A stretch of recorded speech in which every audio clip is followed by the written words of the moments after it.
OTB AM. With Gillette, put your best face forward with our new and improved razors. Friday morning, 7:30, OTB AM. Good morning to you. Hope you're well wherever it is you're at this morning. Owen, good morning to you. Morning, Adrian. How are you keeping? Yeah, very well now. I've just been thinking over particularly with last night, and as the sport starts to fall, and it's across a lot of the papers again this morning about the COVID issues and temptation for a circuit breaker in the Premier League, and we'll get into all of that over the course of the morning. But the prospect of having to speak to my kids and family over the Christmas is getting more real by the day. Yes, yeah, those elongated Stevens days in front of the television that we've all been so used to, which seems to have got more and more large over the last few years. It seems that it's slipping through our fingertips as we speak, isn't it? That would be such a disappointment. Oh, well, it is a disaster. It actually. I mean, I don't mean so much the communication with the family, but the even tonight with the Leinster match, and actually, if any game is going to fall on a Friday night, of any night, Friday night is probably not the worst night in that you would centre your week. If Leinster were playing tomorrow night, that would be the centre of my weekend. Like it's tonight. There's not a lot of cheese board time going into the cheese board. It'd be. I would spend a lot of tomorrow thinking about what will be contained in that cheese board on. But at the minute, it's. I feel a bit easier that it's Friday night. There's also backup games as well. You've got, if you're of a Leinster disposition, that is. Yeah. Ulster Northampton. Is there still an Irish province on TV? I mean, that'd be like me saying to you, listen, the Graan. Kerry game is off, but Cork are playing over there. Would you be? You never look at that? You just wouldn't be. Well, see, I'm not in your shoes to be able to appreciate that, but it's all the Irish provinces mean as much to me. Go out of that. But we are definitely facing into, I think, a very disrupted Christmas schedule of games, and I know that people are feeling pretty desperate about it this morning and pretty desperate about it today, and there's a Micheál Martin address, we believe, to come at around 5 o'clock this evening, and it's not going to put us as a nation in good humour, right? But I do think that there's a little bit of let's get through the next few weeks, and it does absolutely feel as if we've rewound the conversation there 12 months ago, where if we could just get through the next few weeks. But I do genuinely believe if we could just get through the next few weeks, this strain is not as bad, it seems, yet certainly from the South African doctors that are looking into it, as bad and as terrible a situation as it might be. I'm feeling a little bit optimistic on this morning that despite stuff crumbling around us, and maybe there's a comical element to it, but that we could get through this stuff certainly by the end of January and into February, that we'd be looking to get at least from that sports point of view, because they're talking again this morning about potentially reduced capacities at outdoor and indoor venues, but at least with that time frame we'd be looking to get back to some level of normality. I can hear the applause around Ireland right now, a slow clap. People are positivity on a Friday morning. I like it. I mean, I'm not going to sit here and disagree, because I haven't a clue how this thing is going to go. For me, there's only one bit of sport that I need to happen over Christmas, and you're talking about the fact that you're going to have to talk to your family. It's like once Christmas Day starts to wind down, as long as the NBA on basketball on Christmas Day happens, then I'm happy. As long as that I will. You can take the Premier League away on Stephen's Day, as long as come 10 p.m. on Christmas Day the Warriors are playing the Suns, and that is happening, and I can sneak off. What time will that be at? 10 o'clock Irish time, and there'll be 2 games before it. Yeah, right. Yeah, so it's early. So you're still awake at that. I see where you're going. So just give me that on Christmas Day, and I will allow you to take everything else away. That's the most important. So you're not like It's a Wonderful Life man or like Mary Poppins. 10 p.m. Yeah, I think that's usually on around 1 o'clock in the afternoon. Of actually.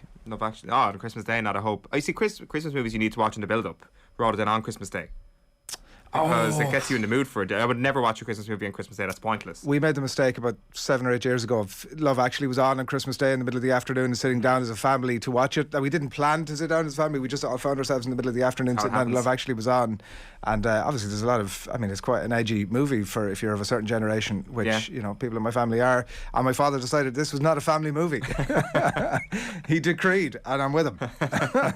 It's filled. It's that tends to be how it happens, isn't it? That you don't necessarily make plans of what you're going to consume on the day. It just consumes you. Go with the flow, exactly, and consume plenty away from the TV as well. But no, I like your positive attitude. I mean, there was a point yesterday when I was looking at when that statement came in from the Premier League, when they took 4 games in one fell swoop, one statement.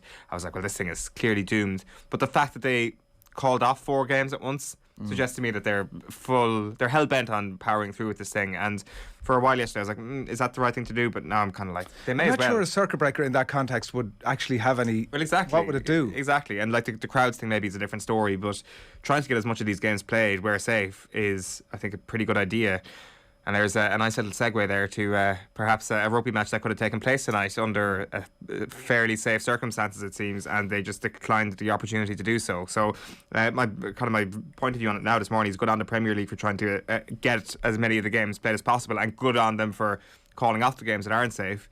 But it seems that the Heineken Cup haven't taken that path. No, and listen to Jerry Thornley on Richie last night. He was talking about the information that he has, that there are 20 plus players in the Leinster squad that are impacted on this on some level, and that is a big number. Now on the other side of it, obviously you Leinster tell us that there was a 23 available to travel and they'd been cleared by authorities to travel, and so in that context you kind of think, what the hell is going on here? Like, I did think about it last night for a while. You always try in this instance to not come on and rant and rave about what appears to be a something slightly unjust about it in the grand scheme of things, but you have to accept that from the people that are running European rugby, that this is one of the big guns of European rugby. It's one of the top two teams to win the tournament this year. This is not a decision that puts the future of this year's tournament on any firm footing. It's on a bed of sand now, and that's by their own doing. So I can't think that there's any great sort of conspiracy going on behind the scenes here. I know that the French clubs obviously carry a power of weight, but I do think that the decision in and of itself, there's a bit of the easiest thing to do from their point of view, when they sat around the table with their advisory committee and the virologist that's employed to go and make these decisions, the easiest thing to do was to say, Leinster have a 23 that they say have been antigen tested and PCR tested over a number of days and are clear. They've been cleared by their own authorities. Let's just go. That was the easy call, and actually they've made the hard call. Whether it's the right call or not, it falls back into the bracket of the decisions we've been listening to over the last 2 years that have come from our own government about, well, I like this and I don't like that, and is that right and is the other right? Who knows? I'm certainly not certain.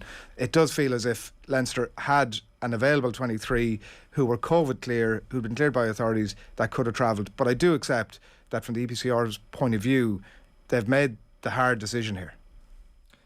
That doesn't necessarily equate to the right decision, but I do think there's something about what you're saying there. Like, if they've made a difficult decision, is there something more than meets the eye? But that would be to imply that somebody's not giving us the full truth here. And there would be no reason whatsoever for the full truth not to be put out there. And given the tone of Leinster's statement last night publicly they said they were disappointed. For an organisation like Leinster, who don't necessarily court controversy deliberately, I think it's fair to say. I think whenever you listen to any of their coaches speak, their players speak, they toe the line. They don't necessarily give any explosive lines. So for them to say publicly that they're disappointed, what are they feeling privately? They're fuming. They're absolutely fuming. Absolutely. And I think that they don't release that statement if there is some sort of skullduggery going on. And I just think that needs to be put out there, because it seems that they were in a perfectly legitimate place to play this game, and somebody on the other side of things isn't having it. Whether it's the French authorities, whether it's the EPCR, whether it's Montpellier themselves. I'd be very surprised if it was Montpellier themselves. I'm sure every team wants to play a game. So it's very, very hard to decipher what exactly is the reason that has pushed European rugby into making the tough decision. Yes, absolutely. And, maybe more will come about that in time, but it places the future of the tournament now on a bed of sand, in my view. And I also think that it creates, and one of the offshoots of this is it's going to create a bit of a weird precedent, in that my COVID is worse than yours, right? If you've got two clubs upcoming in January in rounds 3 and 4 who have been impacted by it, let's wait 24 hours and see what the other side have to say, because that's ultimately what's happened here. Is Leinster have come out and said, obviously we know there are cases on the Montpellier side. There was, whatever it was, 5 of them, and they were earlier in the week, and they've been all negative since that. So it was a more, and I use the word advisedly, positive story that was coming from Montpellier than the narrative that was building around Leinster. But I do think that there will be a bit of Russian roulette here, in the sense of, maybe the other side have a couple, and let's just wait and see, and maybe a bit of a withholding, a bit of gamesmanship almost in relation to how much information has been fed. If I'm a club looking at all this going on, I'm like, let's just hold our cards a second here. It's a good point. Like, it definitely doesn't. It definitely hasn't helped Leinster that they were so open with everything this week. Now I'm sure that they have to be, and they have to reveal as much information as they're asked for. But I don't know, this definitely seems to me like a decision that is not in keeping with the living with COVID mantra. And maybe France are going in a different way at the moment. I know that they've already made huge restrictions on travel from the UK, for example. Maybe they're ahead of a number of other countries in Europe in actually doing that, and maybe there's just a greater sense of panic in their country. It's not something that I can really comment on, but that's one of the only things that I can reach for as an explanation here, because as I said a moment ago with the Premier League, I think it's great that, like, if the games can happen, get them played, be safe and get them played. The same should have gone for rugby, whereas it seemed that an excuse was found to not play this game, as opposed to finding, looking at all the legitimate scientific reasons to play this game. Like a number, not even just one PCR test for all these players, a number of PCR tests. What was it, four? Four PCR tests, and that's not enough? And antigen tests on top of that, yeah. Like, you presume that the initial reason why they would have had some sort of doubt of the players coming to France was that those players were close contacts of the players that did come down with COVID. But I mean, if they've done 4 PCR tests and they've all come back negative, what more do you need to be a little bit safe in the knowledge? Now, in fairness, as the game was coming up this week, the one thing that had been mentioned was the idea of Leinster players going over there, playing the game, and then testing positive when they were over there and missing Christmas. And fair enough, if players didn't want to do that, that's fair enough. But there's no suggestion that's... Well, because that would have been Leinster's call. Who knows what happened? And actually, it would be really helpful if at some point they come out and tell us what... There's certainly a little piece of information from that meeting that's missing here. And it'd be really helpful if they would come out and fully explain that. But I'm sure that point about the Montpellier situation being, the perception of it being kind of done and dusted, 5 players that have been sort of ring fenced, and that's done, and it's 3 or 4 days ago since the last positive had popped up there, whereas that appears not to be the case with Leinster, in the sense of the volume is much more, the cases are much more recent, and maybe there's just a bit of concern around that. But just come out and say that. Don't leave it to everybody to fill the blanks and for there to be, because I absolutely am certain that you're right. In fact, it's been touched on, and Leinster fury, was the words of David Kelly in the back of the Independent today, over cluster claims as Montpellier awarded the win. And I'm certain that, like you said, in relation to the statement that was put out where they said they were disappointed, I can only imagine the levels of fury that were going on. That's a political phrase, disappointed. Yeah, I'm disappointed. It needs to be. I'm not upset. They can't be burning bridges. I'm just disappointed with you. But at the same time, they need to stand up for themselves. So that's probably the word they chose carefully last night, I suspect. Yeah. So look, we shall see, and it isn't going to be the last. And as I said, it has been a tough decision for them to make, and not the easiest decision. It was far easier for them to carry on with the game. We shall see what happens over the next while. Like, in terms of even the format of the tournament, you wonder exactly how, there's a point where enough 28-0 wins have been handed out that it makes the whole thing a bit moot. So we'll see what happens on that over the next while. Liverpool, obviously, the other big story last night, watching the game, bit of controversy. Owen, was it a sort of knock to the head, or was it not, in the lead into Liverpool's opener? And like, my view on it would be that referee Mike Dean should have stopped the game, because it appeared as though it was a knock to the head, which he wouldn't have known about, but the replays that had happened afterwards proved that there was no knock to the head at all. It was just a bit of a collision that happened, body collision, and then the player went down holding his head. But he wouldn't have known that at the time. No. And that would have... Look, would that have... I actually really don't believe it would have impacted on the result, to be honest.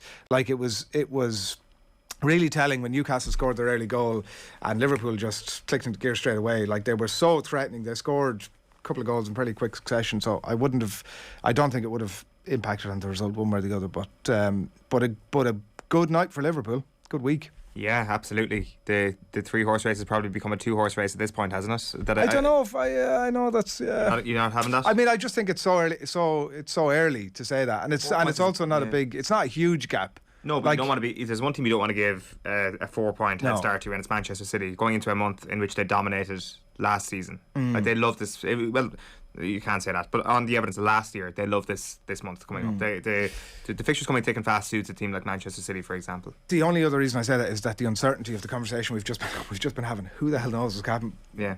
On that front, between now and the next, in terms of like players picking it up and games going ahead or not, or whatever the case might be, there's just such an uncertainty on every front. But well, let's just kind of like pretend, because like, again, we can't judge anything on that. So let's just pretend that there are no more cancellations. I'm sure there will be, but if there's no more cancellations, and Like you even like look at this weekend, for example, if we're going to say the big three, they're all in action this Sunday. Actually, you've got Chelsea away at Wolves, Manchester City away at Newcastle, and Liverpool away at Tottenham. Now Tottenham away is obviously the toughest fixture of those three for any of those clubs, but they're all on the road. Who is the one team there that you suspect will drop points? And it's Chelsea. They're trending towards this at the moment, so it's not necessarily just a 4-point gap that has opened up for Manchester City and 3 points for Liverpool at this point. It's the fact that nobody's surprised that Chelsea ended up drawing with Everton last night. Maybe a little bit surprised because Everton have been hit and miss so far this season, but on Chelsea's side of things, that's not necessarily a surprising result. Like, they stumbled past Leeds United last week, and Leeds United that ended up getting spanked by Manchester City in midweek. Obviously got beaten by West Ham the week before, and it seemed that the West Ham game, the aftermath, was kind of indicative of a number of excuses that have been put forward for Chelsea. You know, a free goal by Arthur Masuaku, like a strange performance from Edouard Mendy, one of the better goalkeepers in the world. But in actual fact, there was a lot of other things that went on in that game that allowed Chelsea to be vulnerable, to get beaten that day. The draw against Manchester United, maybe like you look at that game as a whole and you say that Chelsea could have hammered them on a different day. But Tuchel used the same excuse when they couldn't beat Burnley, that they should have hammered the team and they didn't. So there's a number of different trends that have emerged around Chelsea over the last little while that lead us to believe that last night's draw against Everton is no big surprise. And again, they've got a team of such stars that I could be totally wrong about this. But you're looking at those 3 away fixtures at the weekend, and while Liverpool have the toughest fixture and Manchester City are going up against a team with a new manager, you still just think to yourself that the team I'd be backing least out of those 3 is Chelsea. So the 4-point gap could become a little bit bigger. Yeah, I watched the Liverpool game and I just saw the highlights then on BT last night, and I was interested. They were picking through the bones of the Arsenal game as well during the week, and I was Joe, I don't know if you saw that, but Joe Cole was on last night. There's something sort of slightly entertaining about Joe Cole, in a sense of, like, he doesn't seem fully on top of everything that's going on in terms of, like, I don't think he's at even, you know, Jermaine Genius level of tactical understanding. He agrees with a lot of stuff that Jermaine Genius has to say without necessarily having a huge amount to say himself. But I did really enjoy his take on the whole situation that's gone on with Arsenal and the leadership and the future of the club and all that sort of stuff. And he said I really like the analogy that we're all on a bus and we're going one way. You can't be facing the other way, which obviously isn't allowing for those buses that I've seen going both ways. And topped off with, we're not carrying passengers. I mean, it's literally all you're doing. The bus analogy is somewhat very appropriate to Arsenal. But so I don't have a full sense of what happened in the Chelsea Everton game. Although, I mean, with the brief highlights that I saw, it looked like Chelsea should have been about 4-0 up at half time. Like that, but this is the trend. Like, that's what I mean. That's what they should have done. That's the position they should have been in against Manchester United, and the position they should have been in against Burnley. They had 81% of the ball yesterday, Chelsea. Like that, it is crazy. They're showing Manchester City levels of dominance within games without showing Manchester City levels of results, and that's the problem. Like that is a big problem for Tuchel at the moment, and it's obvious why that is. It's because they don't have Lukaku available, and when he is available, he's not been very good ever since he started. Ever since he got that injury, he's not been very good. Obviously, I think he's one of the people who got COVID, so he wasn't around last night. They have such an array of great number 10s and great maybe wide forwards. And even though they've spent, was he the biggest signing last summer after Jack Grealish? I think he probably was. Even despite spending that money on him and spending the money on Timo Werner the previous summer, it still seems that's the thing that's going to let them down. Now, Manchester City have showed that you can get by without a number 9 that's going to bang in goals, and they showed that against Leeds United midweek. But they too have struggled from time to time. It's just in stark contrast with Liverpool and how clinical they've been, because in fairness, that was the issue with them last season, that they were creating opportunities and not scoring them. This season doesn't seem to be too big a problem for Liverpool. The only danger is that saying Manchester City can do that, so other teams should be able to do it. And even at the level of Chelsea, it's hard. What they're doing is hard. Like, what they're doing shouldn't be a template. Other teams should not be looking at that going, this is weak. Chelsea can, I think. Like, they have similar levels of resources. They have a manager who's also outstanding. And they should. I think it's, if Lukaku's not banging in the goals for you, and I think Tuchel's not been afraid to leave him on the bench even when fit, I think that there are other avenues that you can go to try and get this output, but it's clearly just not working for them at the moment. The other, in relation to the Liverpool game, like, I don't know, it certainly wasn't quite a statement win, but like, they were very impressive and they showed that capacity to go behind and to get it dug out again. And Jota particularly, 50, was that his 50th game? Did I hear that in the commentary last night for Liverpool now? And his numbers are really good. 10 goals in the last 16, 22 goals in total, which is close enough to 1 every 2. And like actually just looking at him last night, because you wouldn't want to use the phrase bit part player at Liverpool, because he's certainly more than that, but is he yet a starter? It doesn't appear to be the case, and I started to wonder about the impact he'd have at a club like Newcastle, or even a club like Manchester United, or even a good club. That he would have plenty of capacity to have a big impact at a better club. And like, he's just turned 25, and I was certainly starting to talk my way around to the idea that like maybe this is a guy that's looking at his options going, at the minute, and it doesn't look like anytime soon I'm starting for Liverpool, and what are my options? To be honest with you, I wouldn't agree with that. I think that it's happened. I think that Jota becoming a starter has happened. And like, you look at, if you say he's not been a starter, he's already made more Premier League starts this season than in the entirety of last season. That was his 13th game this season, actually starting in the Premier League. Of course, Firmino's injury helps him along that path. Maybe when Mane is out of form as well, he can play on the left hand side of the three. But I think what Firmino's injury has shown to a lot of people is that Jota in the 9 is a much more dangerous Jota than either of the other two positions. Now, I'm not sure if that's a better version of Jota, or is it just because he's closer to goal and he gets more opportunities and his output is going to be better? I think you go with the latter. You think that like you're beating him over the head with the fact that he gets loads of opportunities. But I'm not sure if like, say, does Jurgen Klopp see something in Jota that worries him? Not that worries him, that I don't see, that the untrained eye like mine doesn't see. That I'm just looking at the goals and the assists and the output. Like, I mean, his expected goals per 90 at the moment is 0.80. Like, he's expected to score in most games at the moment. Like, it's an incredible record for a guy who you think isn't actually a starter for Liverpool, but I think his figures are so good that he absolutely has to be in that team. Now, what I do think it will be different will be when Liverpool come up against all these different defences and maybe stronger teams. It'll call for a bit of Roberto Firmino as opposed to a bit of Diogo Jota. And when they're playing a team like Newcastle United, they can afford to start Jota, Mane and Salah. But God, I think this guy has been unbelievably good this season. He's taken his opportunity with Firmino out so well, and I would be astonished if he was dropped at this point. It helps that AFCON is coming, and if he's going to be out of the team, it's not going to be for long. Well, maybe it's coming or not coming. You've I mean, basically blown my argument out of the water with your he started more games than last season, so I totally accept that. But I think if you're picking a team of the season, overall Premier League team of the season right now, Jota's actually in the conversation, let alone Liverpool's starting team. Yeah. You lost me with the XG though, I have to say. I was with you. I was like, God, he's what else are you going to look he's at? Killing me there. What and then you mentioned XG, and I was like, we're done now. But it just shows his threat, you know. Yeah, look, totally. But I suppose the only point I'm making is that he's just turned 25. He's a proven goal scorer in the Premier League at one of the best clubs. Okay, maybe this is the pivotal point, and your numbers back up that could be headed into a time where Diogo Jota is an unquestionable starter. But if that is not the case, there are plenty of clubs out there who I think could turn his head by way of, come in here, you are going to be the main man, you're going to start every game. Well, if it's like a West Ham or, I mean, God forbid, an Arsenal, who are, you know, a Leicester City who could be in the market for a striker soon. And what I'm saying is a club who have realistic ambitions on the top 4.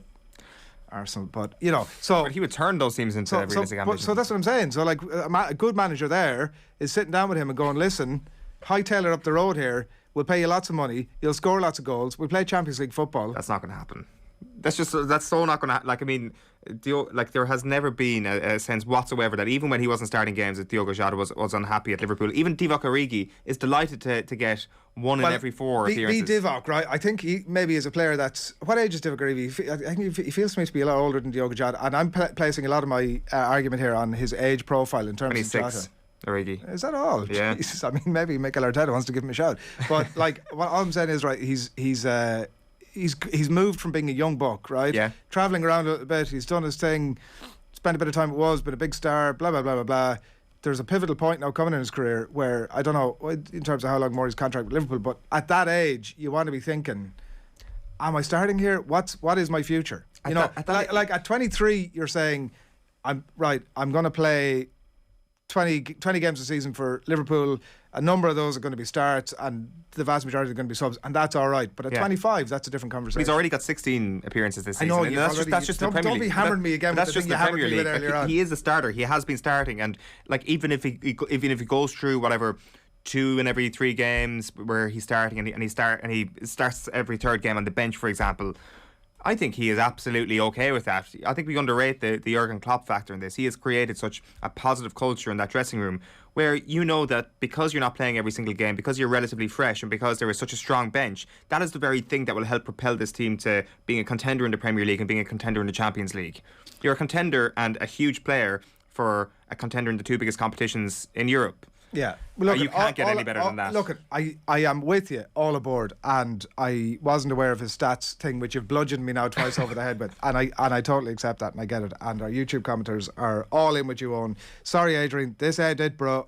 Says Thomas. Andy, what is Barry talking about? But Jesus wept, Adrian. Don't get me wrong. Rommel saying Barry is off his rocker, and I can't disagree with any of them. I'm just offering the notion that Diogo Jota is a really good player, and is he happy with his lot at Liverpool? He might be delighted, but I'm just saying he's moving into an age profile where his expectations of where he was 12 months ago are changing.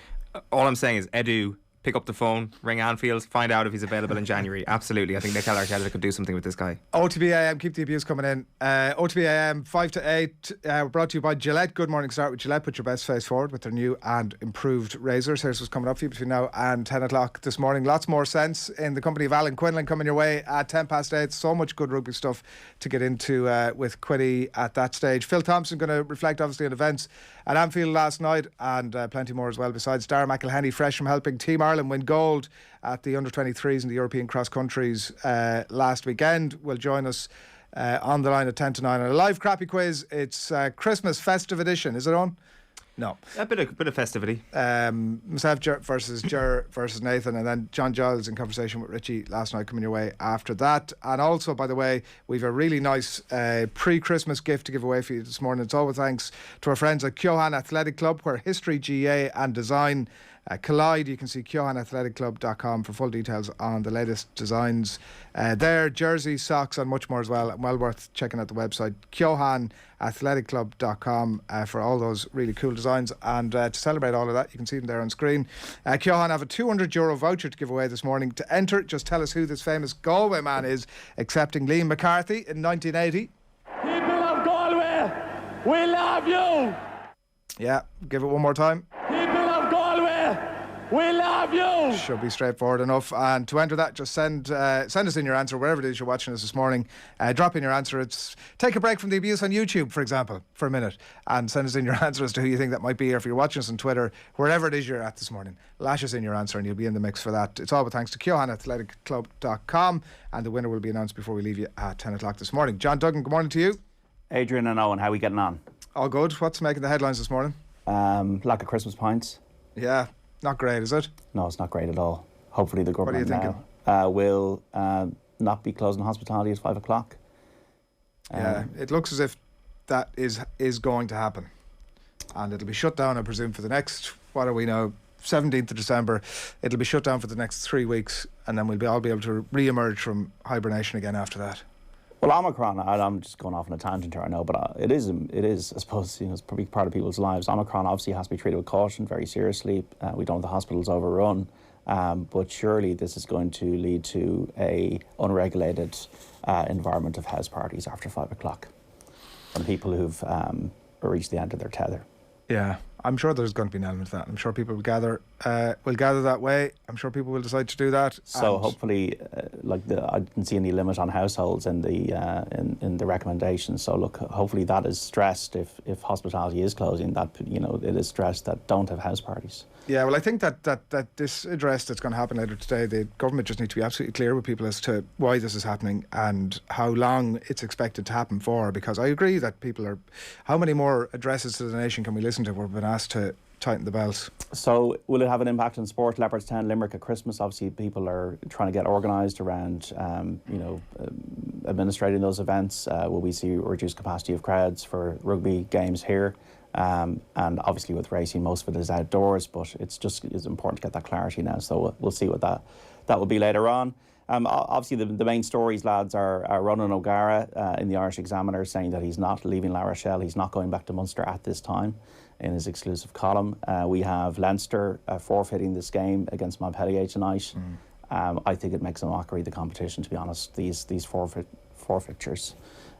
Look, if you're going to share the points, you're going to have it at a later date. Is the rugby calendar that fixed and set in stone that you can't have a midweek game here or there? in the World Cup, you'd have midweek games, wouldn't you? But it's an interesting one. Like, I mean, given the fact that I suppose Munster played with a second team, no, not a second team, but some of the team was a second team last week, and Leinster were possibly prepared to do something similar at the weekend. That would suggest to me that you could open the door for midweek rugby, because the problem is that you can't play twice in a week as a rugby player. It's just too. Well, it's all on the. It's a totally on the face of it a totally fair point, but like, are we going to be in a better situation in the middle of January? Well, it's a bit like the Premier League manager saying, "Well, just have a circuit break now." But what happens in the middle of January when this thing is like wildfire, and then you're back to closed doors? But I just don't think, like, if Leinster say that they had enough players to fulfil the fixture, they named the team yesterday, they had PCR tests over the last 6 days, 4 rounds of them, they had 5 rounds of antigen tests, and they got Public Health Ireland to sign off on it. I don't really see how it's fair that the EPCR would just say, well, you've had recent COVID cases, and we're going to give the game to Montpellier. It just, to me, it devalues the competition to have these. Which makes it, JD, I was making the point earlier on, it makes it the harder decision to have made by the organisers. The easiest thing would have been to have just said, listen, it's grand. You told us that you've 23 players who are cleared from COVID. The authorities there are telling you can play, so sure, come on.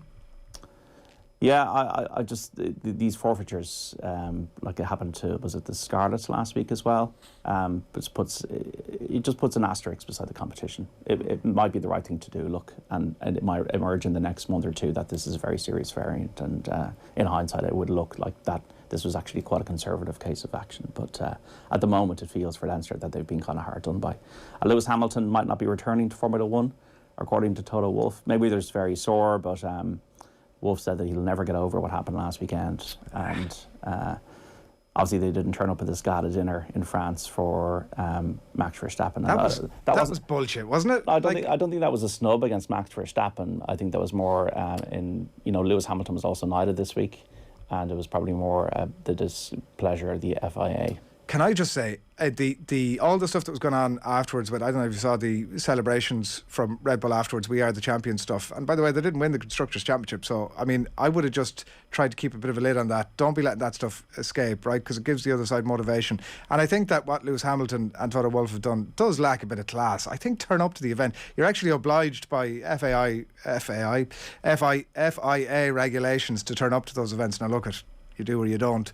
But why give the other side motivation? Turn up, grit the teeth, get through it, leave early, job done, and get out of Dodge, and don't be giving the other side motivation. And I don't think Red Bull are worried about what. No, but turn up and tip the cap, JD. Surely that's the classy thing to do. It might be, but they were robbed, in my view. They would like what happened to Lewis Hamilton was the most unlucky thing I've ever seen. But they don't feel robbed enough to take it to another appeal. They can't take it to the Court of Arbitration for Sport. They can only take it to an independent panel of the FIA.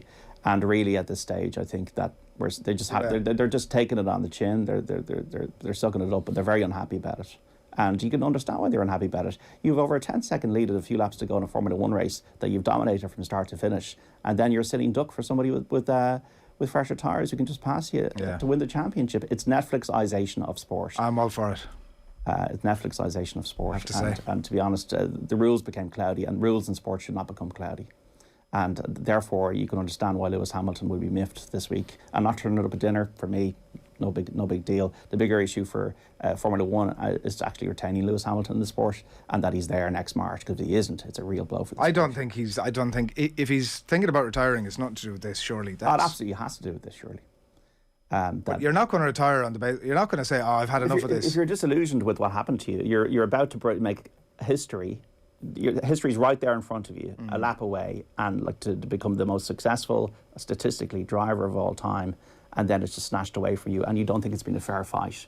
It's hard. So get back and prove them all wrong next season. But this is one of the most dangerous sports. You're 200 miles an hour, all the concentration required, all that effort over the season, doing it for 15 years.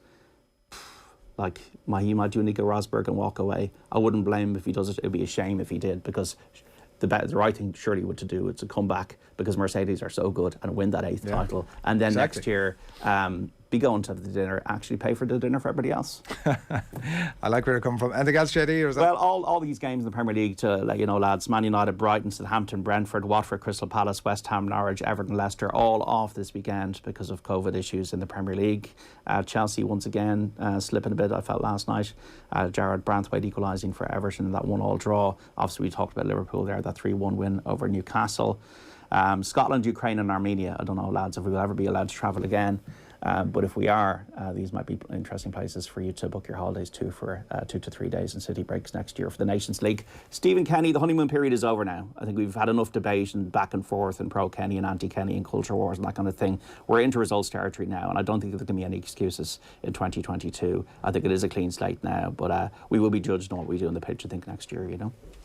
JD, thanks a million. All right, folks, take care of yourselves. Enjoy the weekend. You too, 8:05. Plenty still to come on the show. We're going to be talking to Phil Thompson later on about Liverpool, and we're going to be talking to Alan Quinlan as well. It is 8:05. We've packed show still to come. Phil Thompson upcoming, talking to the Irish athlete Darragh McElhinney, and up next, rugby with Alan Quinlan. OTB AM. This is OTB Sports Radio. Newspapers have called it the greatest club game ever. Munster legends Alan Quinlan and Eoin Briggs are joining forces to bring you all the latest analysis, news, interviews and so much more. The strength of Munster rugby has always been the big boys up front. There's a lot of pressure on these guys continuously. I'm actually really excited for it. The Red 78 with Alan Quinlan and Eoin Briggs. Available every Wednesday. Don't miss a moment of action. Subscribe to the Rugby channel on the OTB Sports app and turn on your notifications now. Let's maybe try and pull myself back here, because it was the Raiders and they basically beat the Raiders 90-20 over their 2 games this year, I think it was. But the Chiefs last week looked like Chiefs for the first time in a while. It actually looked like a real threat, and I know they've been winning games, but last week it felt like Patrick Mahomes was back to being the guy who scares you and intimidates you, and he hasn't been that guy for a while. And Travis Kelce and Tyreek Hill were involved, and the running game was pretty good, and they had that rounded performance. Like, I don't know where the numbers really there reflective, but the numbers are so misleading in week to week during a regular season. But either way, it feels like they're turning the corner at the right time offensively, but more importantly, the defence there has come together. Like, Chris Jones has woken up. Frank Clark is showing some signs of life again. The linebackers there, like Willie Gay, are making plays. L'Jarius Sneed in the secondary.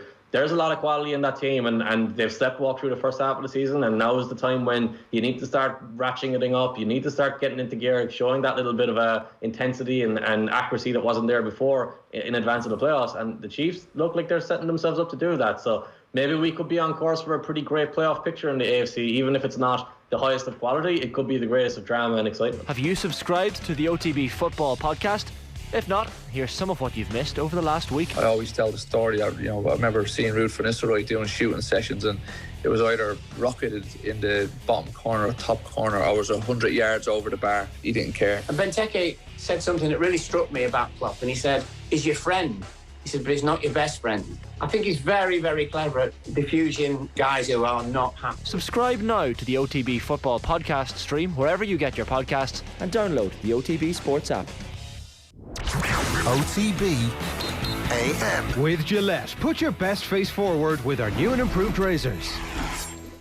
All right, 8:08. Were you watching the game last night? No, I was not. What was it on, like 3 a.m? Mornings in here are not conducive to watching NFL, but it's interesting to listen to Cian Fahey talk about the Chiefs potentially being back last week. They were even more back last night because they beat the Chargers in overtime. A late Travis Kelce touchdown. Patrick Mahomes not amazing for the full game, but turns it on in the last quarter and in overtime to get them to win. It's 7 straight wins for them at the moment, and they're in the box seat in the AFC, even if it's only going to be temporarily. The Patriots are at the Colts on Saturday night. Remember, this is the time of the season when college football is done, so we got Saturday night lights in the NFL. Browns Raiders tomorrow at 9:30 and Colts Patriots after that, and then you've got your full slate of Sunday fixtures. Cian was saying there that this is the time when teams start to turn it on. This is the time to get on the bandwagon, and there has never been a better season to get on the bandwagon because of the league's 32 teams. 26 are either in a playoff spot or within one game of a playoff berth.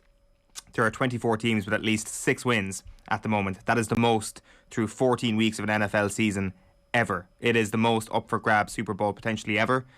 It is certainly the most even middle tier of the NFL ever. So this is the time to hop on the bandwagon. Christmas is here. You might be off work over the next few Mondays. get on this Sunday nights, this is the time to hop on the bandwagon. Very good. I'm all for a good bandwagon on, so that's me sold. And by the way, if you want to hear more on our American football on OTB, The Snap, brought to you in association with the Aer Lingus College Football Classic. And if you have an American football fan in your life and you haven't managed to sort them yet for Christmas, then it's perfect timing, because you can head along to for tickets for Northwestern against Nebraska, college football at its absolute best, Aviva Stadium, August 27th next year. If you head along to collegefootballireland.com, you can get full details on tickets for that, and get yourselves sorted with a late but yet very thoughtful Christmas gift. And also you can keep up on top of all things American football on OTB. Sign up to our newsletter by heading along to otbsports.com/Club Gridiron now, and you can get hit up with the best stuff every couple of weeks from that newsletter. So that is where we're going to leave that. It's time at 8:10 to talk some rugby. Alan Quinlan, good morning to you. Morning, lads. How are you? How are you keeping? Good, thanks. Yeah, very good. Your evening's viewing has been spoiled, and just to give people a bit of a sense, just a bit of a recap on events that have happened in relation to the Leinster-Montpellier match. So the Match Risk Assessment Committee of the EPCR and their independent virologists have met during the week. They reviewed all the information, reports. Jerry Thornley saying at the show last night that Leinster had over 20 cases, COVID positive cases, but we're still proposing, and they said in a position to bring a squad of 23 players to France who had been PCR and antigen tested and results negative over the previous few days, cleared by Public Health Ireland as well. So the arms of the Irish government plus the reports from Leinster essentially here, Quinny, been overridden by the EPCR. Yeah, it seems it's not a huge surprise that the game is off, I think, because obviously Leinster had positive, from Wednesday's testing, they had positive cases in their camp. We don't know exactly. I know that Leinster had separated some groups. They were wearing masks in training, seemed to be doing everything to get the game on. It seems initially when you look at it, it seems it's quite unfair because Montpellier had positive cases in the weekend. But I suppose significantly, they had no positive cases since Monday, since their results on Monday. So, it's very disappointing for Leinster, and it could be costly for them in the end of this. I doubt it will be. I think they'll still beat Montpellier at home and Bath away, most probably with bonus point wins. So, but just trying to get to be one of the top seeds could be tricky for them. And they obviously released a statement saying they were very disappointed with that because they had a squad ready to go. And it seems from the outside that it's unfair. Yeah. Does it create a game of poker now does it create a precedent in terms of other teams now looking at this and maybe withholding information until as late as they possibly can to see the other side's hand first? It does possibly, yeah. I think, look, we've got to be careful, Adrian, and I know Leinster are unhappy, but there's medical people made these decisions, and maybe the obvious thing is here they think that maybe some of these Leinster players that are in the match day 23 that they announced yesterday could potentially be positive cases, and they may develop symptoms and in France, and I think that's what it's based on. I looked at I thought about the Wasps game at the weekend when Wasps had cases on Saturday, announced on Sunday morning. Potentially those guys, again, we're speculating, most probably were in with the Wasps players because there was 4 of them starting for Wasps. One on the bench that pulled out and announced on Sunday morning that they were out of the squad for the Munster game. What's different there? Potentially they could have infected the players that started. So I'm not sure why that's the case in that situation. Obviously, it's... Again, we're not privy to everything and all the medical reports, but this decision is based, I think, on Leinster having positive cases, and they had positive cases yesterday with their PCR testing on Wednesday. So it potentially could set a precedent. Well, I think if I was Leinster and Montpellier, I would have been holding out and kept saying all week, we're playing the game, we want to play the game, because you pull out early and you make a decision to pull out early and not fulfil the fixture, and that's what happens. But it happened to Leinster, and they're not pleased by it, and maybe we'll hear more today on that. Yeah, I think that crystallises that viewpoint for clubs that were in any doubt about it before now. Just one last point on it for me. The turnaround now to the Interpros, Quinny, the turnaround to a couple of games in the middle of January, and look at who knows where we're at that point, but let's assume that they're all going ahead. In terms of the disappointment, and as described on the Indo this morning, fury on the Leinster side, which you can easily see, the job of Leo Cullen and Stuart Lancaster now to ensure that that isn't something that's gnawing away at the squad, that it's like you kind of from that side have to park it pretty quickly. Yeah, I think they will have to. They released a statement very, very quickly, Leinster, with their disappointment. So they are disappointed, and they had a squad ready to go there. And who knows, Adrian, if they went, maybe someone may have had become positive or may not. I think it was a roll of the dice, really. But it seems unfair that the match was awarded to Montpellier. A draw would have been probably from the outside looking in, the fairest result. So, but they've got to dust themselves down and just go again. And as I said, they've Montpellier at home, Bath away. They'll win both those games, you'd imagine, with bonus points. So they'll get the 15 points. Would it make them one of the top seeds, which could be crucial for a quarter-final, semi-final, where those games are on? It could well do that. So maybe we'll talk about this at the end of the season and look back on it again, because I think Leinster were going to easily go 4 out of 4 in these pool games. But there's nothing they can do. They've just got to get on with it now. And I hope, again, that everybody is okay who's had COVID in the Leinster camp. And it just shows how volatile the whole situation is at the moment within sport as well. We haven't had a chance to talk to you yet about, you've been talking to the Red 78 podcast, but not to us just yet, about the Munster situation and Johan van Graan's departure. If you had been involved in a Munster committee that were, because it looks like they were offering him a new 2-year contract and he's turned it down in favour of going to Bath. If you were involved in the committee, how would you be advising about sort of pre all this being made? Like, did Munster make progress under Johan van Graan? They did, I think. Stability and young players coming through, and we've seen some performances. The progress we haven't seen is when you get to semi-finals and finals and performance there, and whether anybody likes it or not, that's where Munster, Munster, everybody knows anyway where no surprise, Quinny, no surprise where I'm from. Yeah, but look, having played for the club for 15 years, I think it's there's always an inclination to say where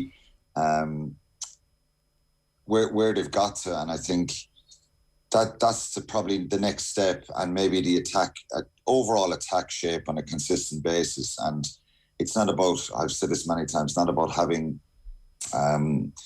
this crazy approach where you throw the ball wide all the time. It's just having that in their locker that you can take it out when you're chasing games and stuff like that. And there's been disappointments with semi-finals in Europe, not getting out of the pool stage 2 years ago, probably the Pro 14 or Pro 16 final last year. I think there's been kind of disappointments that obviously come to mind very, very quickly, but there's been some really big performances along the way and some good rugby. I think there's a lot of good foundations laid. There's been a transitional period in the last 2 years with lots of young players, and we've seen the excitement of after last weekend. So chugging along, Quinny, was how Ronan O'Gara put it in the paper this morning.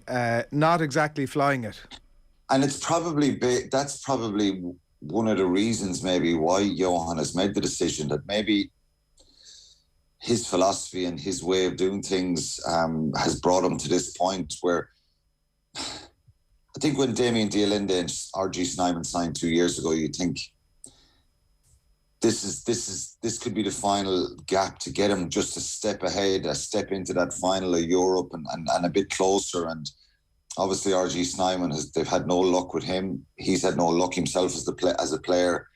And yeah, so I think that's what kind of Johan has probably felt himself on the outside. There is a frustration there and an impatience from Munster fans. And I suppose, some of those performances in the big games are the ones people remember, particularly it's the end of the season and it kind of wipes away the good work that's been done. But Johan van Graan kind of handed over the reins to Stephen Larkham some while ago. So If people are frustrated a little bit about the kicking and stuff, Stephen Larkham is to take some blame for that as well. So I think there has been progress made. There's been stability there. There's a really good bond in the group. I think they're excited themselves, the players. And there is something building. Getting to the next level, the top level, is difficult for all teams. But maybe there's an opportunity now, and maybe it's good for both sides that there's going to be a change and some fresh ideas and some new ideas come in. I think it's really, really important to say that Irish players love detail. They love structure. They love a coach that challenges them. So whoever comes in has to bring an organisational kind of real top-class organisation and detail for the players. And I think for this group in Munster, I think they need to improve their attack game, their overall attack and shape. And I think they have the capabilities. They're getting some good players coming through, exciting players that hopefully can express themselves more. Sorry, Owen, I know you wanted to ask one, and I'm sorry to cut across you. Quinny, all of that, what you've just said there in terms of the detail and all that, makes me I can't then come to the conclusion that Munster were going to offer him a 2-year contract. Because, like, if a parting of the ways is the right... Yeah, well, I think they obviously saw, Munster obviously saw this, and I think we have seen a shift in the way they're playing. We haven't seen it consistently, but we've seen, sometimes it is down to personnel as well, Adrian, you know what I mean? And it's not just in your backline, because they've had a decent backline for a couple of years now with Carberry, Dialinde, Farrell, Earls, Conway, Mike Haley. There's no one, like, they're all attack-minded players who want to play with the ball in hand. But I think that the issue is maybe getting the forwards to be more expansive in their thinking and kind of stepping out of the Rassie era where they probably didn't have the same personnel, and that there was kick pressure, and it was being strong defensively, being really aggressive at the breakdown and putting pressure on the opposition. The way Rassie won a World Cup with South Africa. And it's very hard to kind of change players very quickly. And I think I even saw some parts of even last Sunday's performance where you kind of revert to type a little bit, tuck the ball under the arm rather than looking for the space. And I mean that for the forwards. So I think the opportunity is there to build on that. And there's good foundations there. Chugging along, what Rog said, is probably... I'd say it's more than chugging along, but I think there's a frustration there that there's more in these players, and that if Munster are going to lose semi-finals and finals, that they do so throwing caution to the wind when they're chasing a game, if that makes sense. That makes them a very attractive proposition to coach, though, Alan, because it's just that final bit of actually turning them into a team that win the big games. And in O'Gara's column this morning as well, he's wondering why someone of the calibre of Mark McCall hasn't been linked to the gig. Is he a potential candidate? I don't know if he's interested. I think would you like to see him in? Is he someone that you would like to see as a candidate if he wasn't interested? I played with him with Ireland A, top class fella, has done a brilliant job. It's pretty ruthless here when you're with the provinces. He didn't have the best of experiences in Ulster when he was there, but went to the UK and has done a great job with Saracens. I think he's someone, of course, that could do the job and do it very well. There's plenty of candidates and plenty of people like that. There's a number of, Irish qualified coaches and that are abroad that could seriously do a top job there. I think it just depends on who's going to steer the ship here now. Is there going to be a director of rugby and a head coach, and then, filling in that assistant role underneath? So I don't know what way it's going to go here, but someone like Declan Kidney, and I've said this as well, that, a director rugby role for him he'd be the ideal man for that job. But would he leave London Irish? Does he want to come back and do that role, or does he want to be part of coaching a team? So I don't know. There's some big decisions to make there. And Mark McCall is someone, of course, that would, if he was interested in the job, would be a serious candidate, given what he's done. They're clearly already putting the feelers out, because O'Gara does say that he got a courteous phone call. So they're clearly making these calls at the. It was a courtesy call. I don't know how courteous it was. Oh, sorry, courtesy call. My apologies. Yeah, we don't know. We don't know the ins and outs of the actual phone call, but so they're clearly working away on this. So, like, does the idea of a director of rugby potentially limit your list of head coaches, Alan, or would most head coaches around the world be willing enough to work with a director of rugby, say if it was Declan Kidney? I think the job is the job is a big job, and there's a lot of work, and a head coach coming in there trying to run, be overseeing everything that's going on, working with the clubs in Munster, all that kind of stuff, the school systems, trying to implement continuity through the systems is something that there's a lot of work for a head coach when he comes into that job.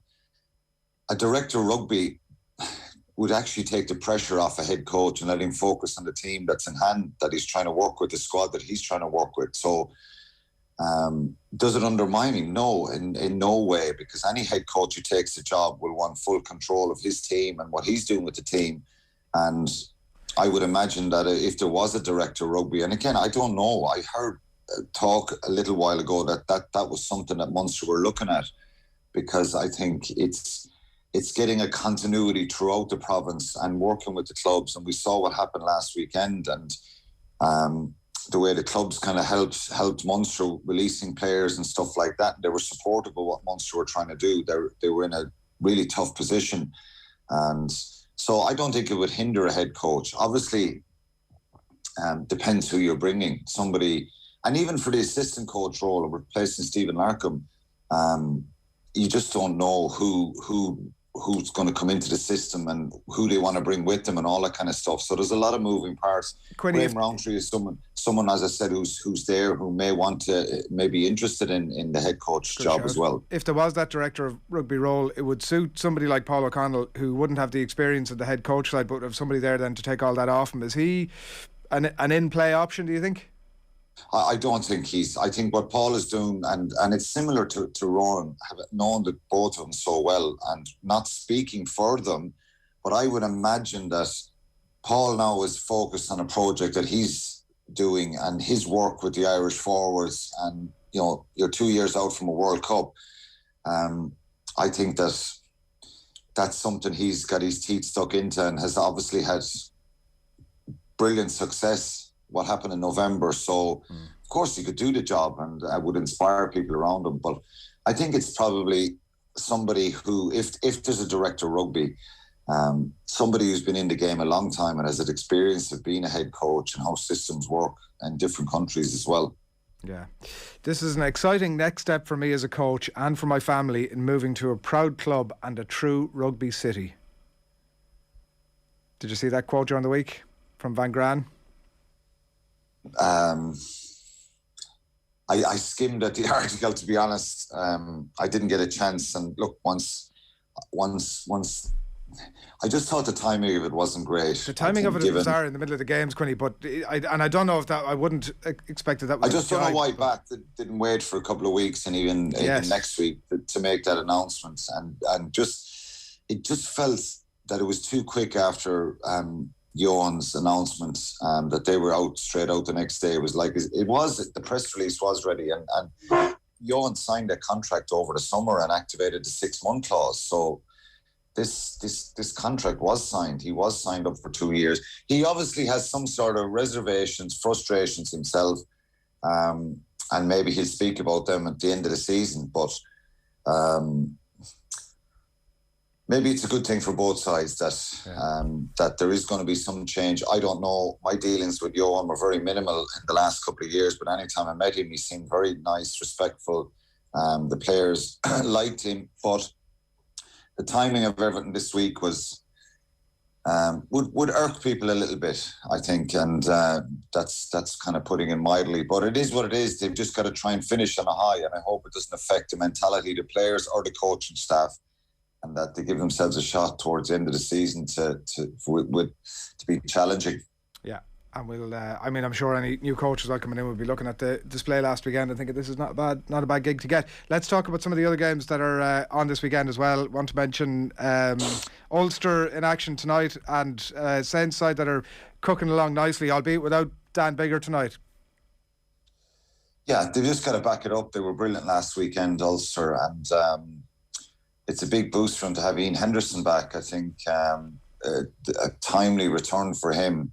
Courtney Laws plays for Northampton tonight, but I just think this is a kind of a potential banana skin for Ulster. Mentally and emotionally, where they got to last week was excellent. The character they showed, and I hope they can just back it up now for Dan McFarland's sake and for the players themselves, because it's been so up and down the last couple of years for a long time now with Ulster, and the inconsistencies. Tonight necessarily isn't about this brilliant performance and scoring 4 tries and winning with a bonus point, even though that's probably on the cards. I think they gotta win tonight. They just gotta get a result and make sure that they don't slip up in any way, because Northampton were poor, really poor last week against Racing, and I don't expect them to trouble Ulster unless Ulster are not right themselves. They were superb last Saturday in Clermont. Yeah. And we mentioned last week about like Connacht's big challenge over these couple of weeks being to obviously get the win last weekend. Sunday is is it a shot to nothing, Quinny? Like, it's a big ask, isn't it? Yeah, it is a big ask on Sunday against Leicester. They showed how gritty they've become now, Leicester. They were dreadful for years, really struggling in the Premiership, struggling in Europe as well. They've turned that around. Steve Borthwick has done a great job there, and he's developed a lot of young players that they brought through their own systems. There's some good overseas guys there. George Ford, Ellis Genge leaving at the end of the season, so it's probably the norm in the Premiership and maybe that's why the people are a bit surprised this week and still getting their heads around Johan van Graan and that the way it happens. And Johan is the same as a player. I think coaches are the same. It's a ruthless business. If the shoe was on the other foot and he was getting the sack. So players, coaches, they look after themselves. And you look at Leicester, Ellis Genge announcing that he's leaving at the end of the season, George Ford. That's probably the norm in the Premiership. But Leicester are a very strong side, and they won over in Bordeaux last week, which I thought Bordeaux would potentially be, could be a very dominant side in this competition. So it shows how tough they are. But I just think Andy Friend's side, when they play, their confidence rises. They play superb rugby. They attack teams and they're pretty brave. The one area that you'd be concerned about is that physical confrontation, and that they're going into a bit of a hotbed of an historic place in Welford Road. So it can be very difficult for them, or they can surprise us all here and do something special, which would be incredible. And I think they've developed and grown a lot, that group. And they were in the RDS a few weeks ago and they bucked a trend there, so maybe they can do it over in Leicester on Sunday. Does last weekend potentially show us that Connacht have the game plan and the smarts to not allow that power up front to be to their detriment? Yes, you can have all the plans in the world, Owen, but sometimes it's just there's nothing you can do with that. I think the small moments in these types of games are really important.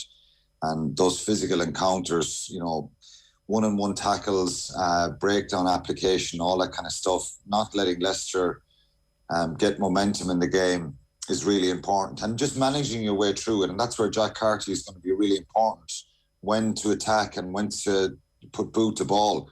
That's going to be really important. But it's just kind of in them to attack and to keep the ball alive. But they've just got to be careful, because they have a very, very aggressive defence, Leicester. They've conceded the least amount of tries in the league this year, so they don't give away much. So Connacht have got to find a way and be really physical and just intense in their application. And you couldn't rule Connacht out from scoring tries themselves and creating stuff, even though Leinster's defence, as I said, is very strong. But they've got to be smart with the way they play this game on Sunday. One before we let you away, Quinny, just in Bod We Trust on YouTube was wondering if it's a good time to bring Flannery and Felix Jones back into the Irish system with Munster. They haven't been mentioned much this week.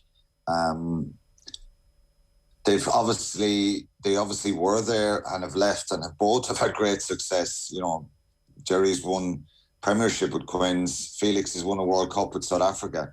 So again, the timing of those guys coming back, I don't know in the positions they're in, but you couldn't rule anything out. With one or two of them being in the conversation. I'm sure Munster, that'll come up in conversation. I don't know where all that's at. They with their departures, it's very recent, and I'd be surprised if either of them were thinking of coming back, given where they're at and the teams they're involved in at the moment. But it's something nothing that surprises anymore, I don't think. Yeah, true enough. Come on, enjoy the rugby over the weekend. Cheers, lads. Thanks. Alan Quinlan, or what's left of it at least. We've Phil Thompson on the way in just a couple of moments' time. Just a reminder as well that we've a really nice pre-Christmas gift to give away to you this morning. It's all with thanks to Keohane Athletic Club, where history, GA and design collide. You can see keohaneathleticclub.com for full details on their latest designs, jerseys, socks and more. Some really nice gear up there. Keohane have a €200 voucher to give away today. It'll make a perfect, if you haven't sorted your Christmas, perfect Christmas gift for somebody. To enter, just tell us who this famous Galway man is, accepting Lee McCarthy in 1980. People of Galway, we love you. And give it one more spin. People of Galway, we love you. I think it's, if you're ever looking for a pick-me-up, just lash on that few minutes of footage. It's incredible. It's like, it always gets me with the sort of hair in the back of the neck stuff. The Connacht man in you speaking there. Well, I was born in County Galway. Oh, were you? Yeah. Interesting. So I spent like 5 days there and then nice. To Westmeath, obviously. You're a well-travelled man. Cyril Farrell's stage management up in the Hogan stand, like pushing the goalkeeper back and getting people out of the way so everybody could see McDonagh going for it, like it was... Yeah. Well, you've just given away the answer there. No, I didn't, actually. All right, I've obviously just misheard the question then. McDonagh sorry, of course you didn't give it away. Sorry, what am I talking about? You didn't. Yeah, different, same name but different. People will never be able to figure it out. It's early. Do get involved. Lash us in your answer wherever it is you're watching us this morning, whether it's on Twitter, YouTube, wherever it is. Fire in your answer and Tommy will pick it up and we'll have a winner for you before 10 this morning. And you can also text in, by the way, if you're on WhatsApp, 087 9180 180. And it's all with thanks to keohaneathleticclub.com. €200 voucher. The winner will be announced, as I said before. We leave you at 10 this morning. By the way, the football fixtures are out for the Nations League. Ireland are going to open up against Ukraine June the 4th in the Aviva Stadium.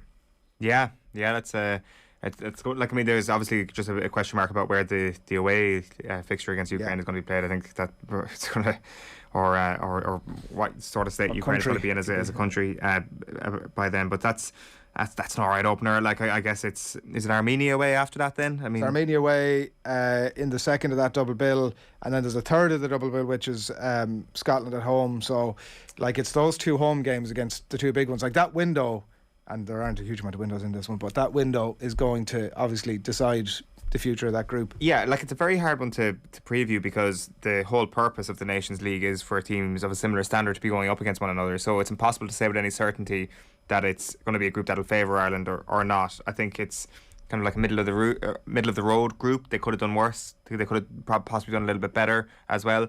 Like, I think that they could have got a weaker team than Scotland, but I still think that's a very attractive couple of fixtures, isn't it? Especially if we're going to be back to full stadiums by then, and Scotland come here and Ireland go to Scotland. I think both of those fixtures will be fantastic occasions. So I think it's as much about that. Like, I still think that it's a lofty enough ambition to try and get promoted to League A. Like, imagine that in the next group. As in, we can't top that group. I don't think we will. No, I don't think Ireland will top that group. No, of course the way they've been playing over the last little while suggests that they're going to have a chance in every single one of those games, most likely.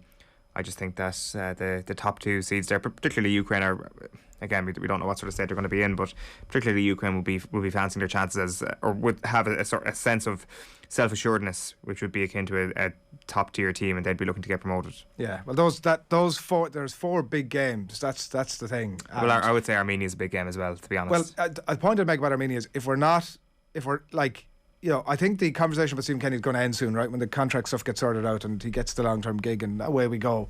And that's going to be, by and large, the end of that conversation. But it comes back up, I think, if we don't go and beat Armenia. We don't get 6 points against them. I think it does. I think I'm just very. In terms of the overall group, I do think it's a great benchmark as to where we're at, right? Because I think that like Scotland will know a lot of their players. Irish audience will be familiar with a lot of the players. I think man for man, they're a better team than we are. They've real quality in there, obviously, when you look across their team. But like Ukraine is obviously. You get out of town with 2 draws against Ukraine and you're probably happy, and you're trying to get a draw and nick a win against Scotland somewhere along the line. I think that's kind of where we're at. But I have to say, Owen, I do think it sounds like you maybe feel slightly differently, but I do think if we don't get 6 points against Armenia, I think that feels like a backward step. I think you got to beat Armenia at home, but the first fixture against them is in Yerevan, and like.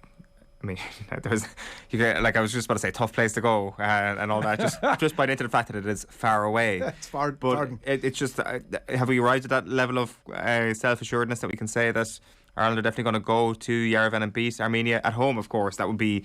It is by definition their easiest fixture at home to Armenia in it. But as I say, the whole purpose of the Nations League is to pit teams of a similar standard up against one another. So you can't be fully sure that you are going to beat these teams. That's just my point. There are no minnows in the Nations League. I mean, everybody's of the same level. So that's just my point. Ireland could top the group. They could finish bottom of the group. I do think if they finish bottom, it would be more. That would be quite a surprise. I do think Armenia will finish bottom to put my colours in the mast. Yerevan sounds like a townland on the Dingle Peninsula, doesn't it? It does, yeah. Great spot from what I've heard about it. Yeah. Yerevan. Yeah. Right, 20 to 9. Phil Thompson, good morning to you. Good morning, guys. You all right? Great morning for you. Well, it is. The team is performing admirably, and I think even when we're not playing well, I think that is the big thing. We're managing to pull out these sort of wins against Villa, against Wolves. I think we've shown a different side to when we were knocking in 4 goals every week. Yeah, there was a real steal. I mean, obviously coupled with the Chelsea result last night makes it a big night for Liverpool in general. But the point that you touched on there, a real steal, Phil, about the swiftness of the response and the determined nature of the response from Liverpool after going behind last night. Yeah, it was. I think it was a wake up call for them because I think throughout the game there was a lot of sloppiness last night, but particularly at the start of the game, and I think John Joe Shelby rattling one in, I think stirred not only the players but the crowd as well. The Villa game was very much felt at the Villa game as though you're at a European night because of the Stevie Gerrard effect. Him coming, you could feel a buzz around the ground. And I know Newcastle normally offers that, but at the moment the fans are back in. There's games every few days, and I think there was a little bit of a lull. So John Joe's goal, it just stirred the players into action. And although we weren't anywhere near at our best, I think we can still find a way. We're still creating chances, maybe not working the goalkeeper as much, but I thought it was a really good performance in that context. The narrative seems to be out there, Phil, that if you looked at the big 3 teams, that potentially the squad with the least depth might have been Liverpool, but surely that changes now given how they performed last night without Fabinho, without Van Dijk, and how you expect them to maybe be able to handle the massive absences if the AFCON goes ahead. I think that maybe when you get to their bench and the players that actually play, I think Liverpool are as strong as anybody else in the league. The only issue is if they just get a ridiculous run of luck with injuries like they did last year. No, it's a fair point because you looked at it last night, and I think we were all shaken about the Van Dijk, the Fabinho, and Curtis Jones with the, as they put it, potential COVID, and you thought, where are we going? But most of our players are all coming back fit at the moment. So there's only maybe young Harvey Elliott who's missing. You know, Firmino's come back in, Kate has come back in. You looked for those 3 players being out. You looked at the strength because I do always look at the squad, the subs bench, and it was strong last night. And I thought, I know we had 2 goalkeepers on there, but the rest of the players, it was all very, very good. It was like Newcastle's bench. Now, we'll probably talk about them in a second, but theirs was a good bench. They were all names that you knew, but that is the problem with Newcastle. It's all much for muchness with the way down their squad. We've been discussing Diogo Jota a little bit on the show earlier on. His numbers are really good. Owen was pointing out a bit earlier on that more starts this season already than he had in the entirety of last season. Obviously, 10 goals in the last 16, 22 goals in total. Good numbers.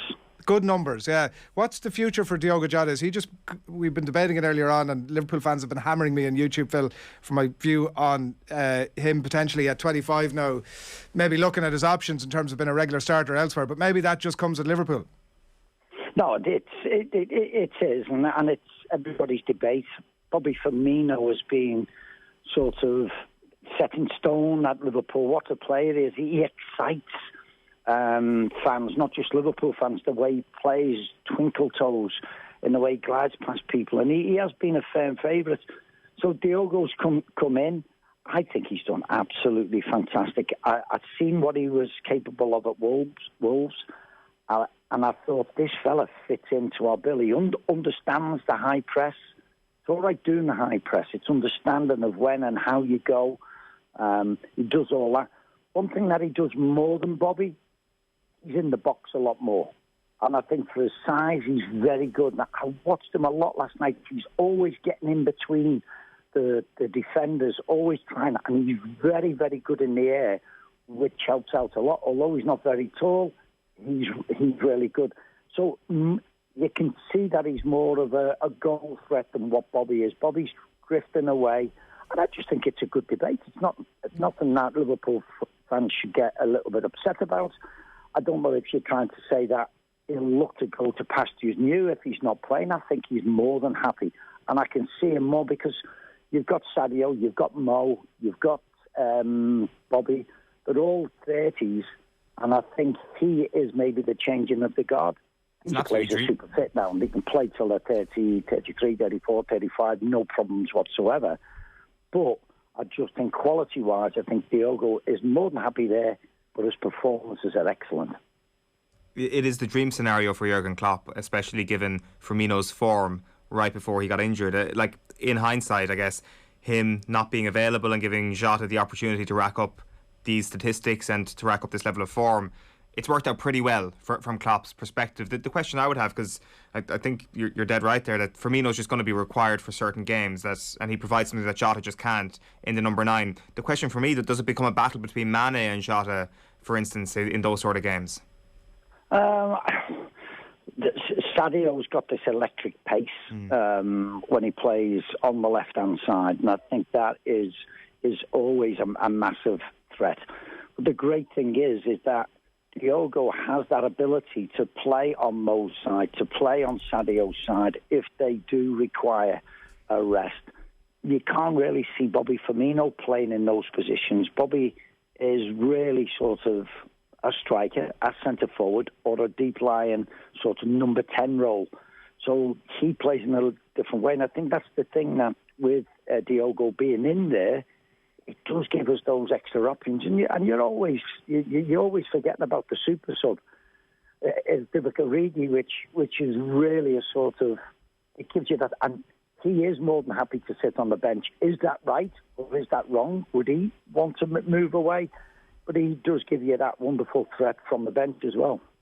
Yeah, and the other one that we don't because he's so good, and we talk about him so often that we nearly forget at times to laud him. But Mo Salah, and I noticed in commentary last night, he's 37 goals in 2021, 7 behind Ian Rush's record, with theoretically anyway, COVID notwithstanding, plenty of games to come before the month is out. The possibility, it's a bit of a contrived number, obviously, but becomes important maybe the closer he gets to it, and comes off with 20 minutes to go and doesn't look a bit happy about it, Phil.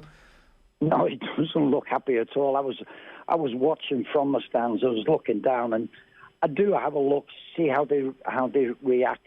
Because the top players, I had a similar thing with sort of Michael Owen when I was in charge at Liverpool, and bringing him off to save him as much as anything, winning 3-1 or 3-0 at Blackburn, and he's nodding his head doing it. But you do it for the safety of the players. Once it gets there, the Newcastle were getting very tired. When they get tired, they make rash challenges, and sometimes you safeguard the players. I actually thought it was going to be Sadio Mane who would have to make way. So him changing with Mo, I thought was safeguarding him. He wasn't happy. I just think him and Sadio just want to play in all the games. Even the dead rubber in the Champions League, they wanted to play. And no doubt, come up the FA Cup games, they will want to play, and even the game against Leicester. Do you have to go up to Michael Owen afterwards and explain things to him, or how did that work? I did, yeah. And it come on, there's a huge green at Ewood Park, and there's a huge green, and I've done it. Michael had his hamstring injuries, and he was nodding his head like that, and the cameras were right on him. And I pulled him in on the Monday, and I says, Michael, I know you're going to be upset. I says, but first thing, Gerard, 2 years, you have to think team first. And I said, I think team first. And I said, I was thinking of your health, your well-being, your number of games that we've got coming up. And we're winning 3-0. And it's like sort of 15 minutes to go. I said, you want to play in all the games? I said, that's why it was done for your sake. And he said, Thommo, you know what I'm like. I want to. And I said, Michael, I know. I have to make the decisions now. And I think he understood it. But all the top players, all the great players, particularly goal scorers, want the numbers up, want as many goals as they can. You can see that with Mo. Don't forget, we're talking about Mo and Ian Rush. Ian Rush was a centre-forward. Mo's a winger, which is truly amazing, the numbers, what he's flagging up. It's really interesting if you look back at Michael Owen's career. Obviously, the hamstring tear, wasn't it, when he was 19, really kind of put the brakes on what could have been a stratospherically good career from that point. I think a lot of people would agree that was his peak in hindsight. Like from seeing it firsthand, Phil, like did he put too much pressure on himself? Was there too much pressure put on Michael Owen to play through potentially little niggles here and there? Oh, well, you see when he's making his debut at Crystal Palace, he's just a young slip of a lad. And quite quickly, he's making his name in the team. He's making his name with England. So you imagine the enormous pressure put on, not just his mental side, but physically playing with these guys. And you see his size. You see, obviously, he had these big thighs, which is sprinter's thighs, and you had to be managed. And maybe there was an overload on his early days that he had to pay for in the end, because Michael, his pace was everything to him. He could glide past people. He was truly amazing. And once that was gone, you've got to start thinking a little bit more about your movement. But that genuine pace sort of starts to diminish. But with Michael, it probably diminished too early for him. Like, is that something that perhaps football is a bit more aware of now, that when you have this unbelievable talent, that there is a bit more cotton wool applied to, for lack of a better phrase? Like, it definitely seems that now he hasn't had the same level of injuries as Michael Owen, but someone like Phil Foden, for example, kind of reminds me of an ideal scenario for Michael Owen if he was to go back in time, because there's been a frustration almost watching Foden under Pep Guardiola over the last couple of years about just play him a little bit more, especially last season, whereas now it seems that he's kind of coming to an unbelievable level while maintaining a good degree of fitness. Yeah, it is. As you see over the years, guys, you've seen the bigger squads. The bigger squads are there for reasons, is that there is more amount of pressure on the bodies and the demands of them. And they are unbelievable physical specimens now, and they have far better care than what even our players did. There's an army of backroom staff now taking care of every need to do what they want.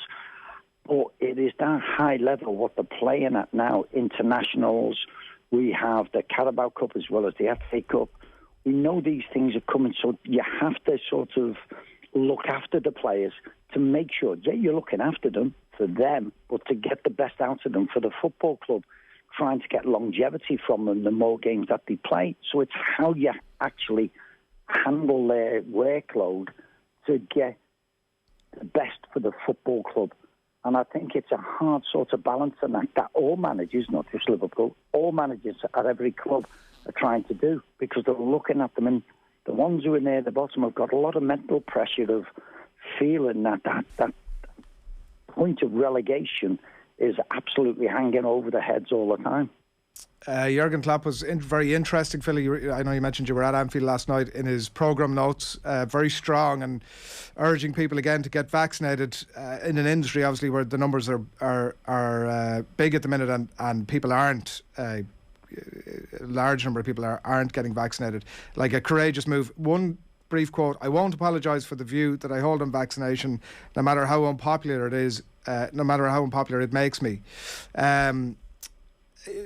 I do imagine this morning the challenge it is for Liverpool fans who are anti-vax. Does it make him unpopular with a cohort? What was your experience of the chat around it last night at the ground?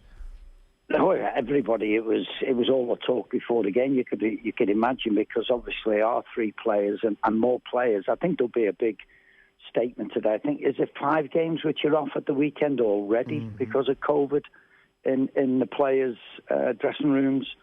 I think there'll be an announcement today. Something we have to have a little bit of a break here for maybe 2 weeks, just to see how this does and if it does settle.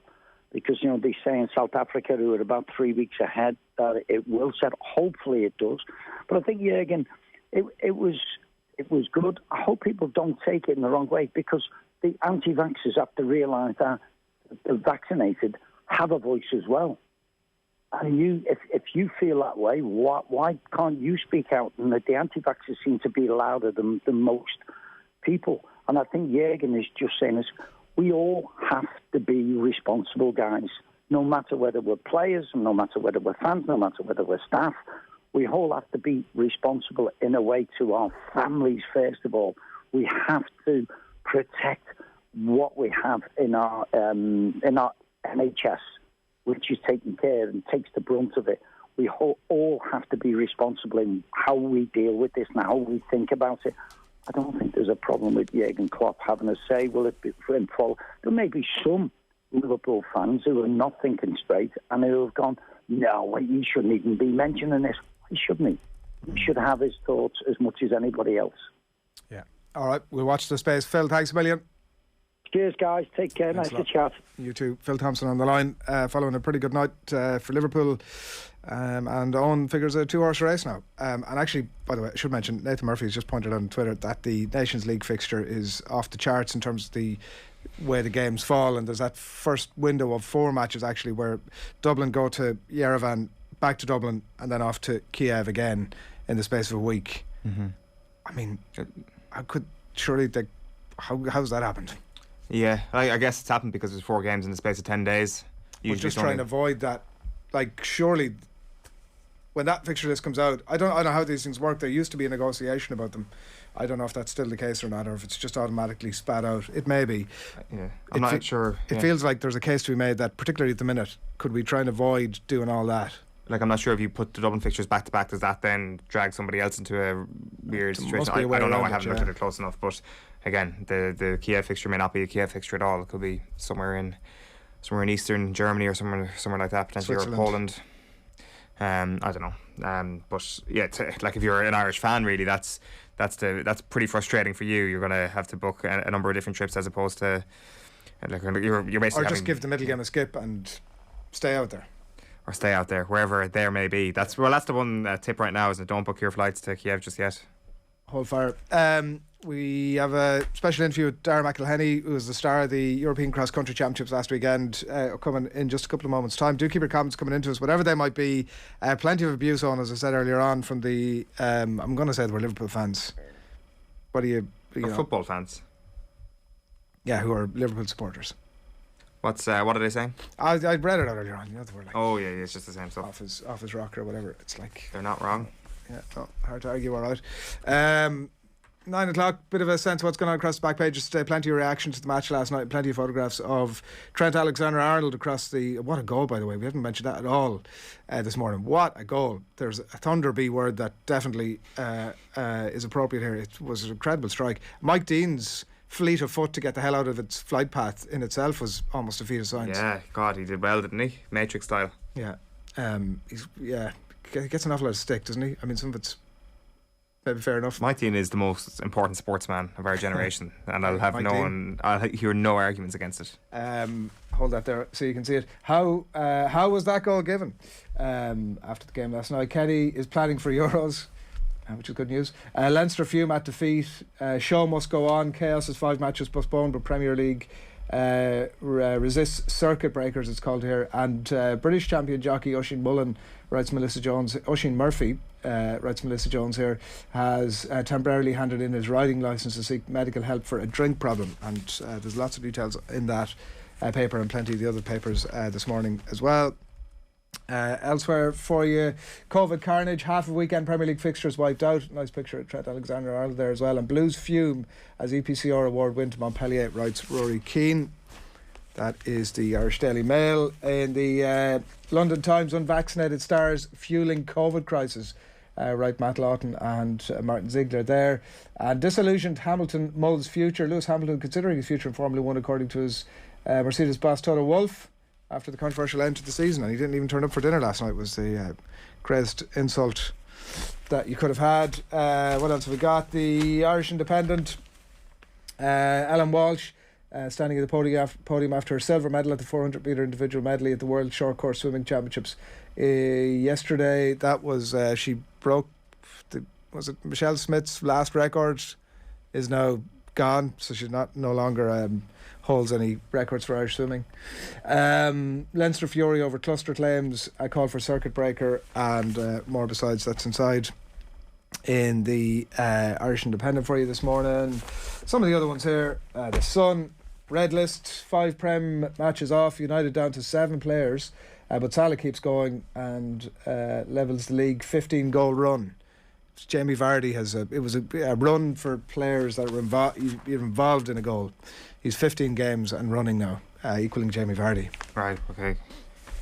All day. It's unbelievable, yeah. It's like you can write off the player of the year already, really, can't you? Like the only thing maybe in the context of this week is that like you had 2 players who had like helped their teams to previous titles over the last few years, in Trent Alexander-Arnold and Kevin De Bruyne, absolutely shining as the 2 players of the week, really, and it's taken on a very familiar tint, this title race, when you see the 2 of them just shooting the lights out.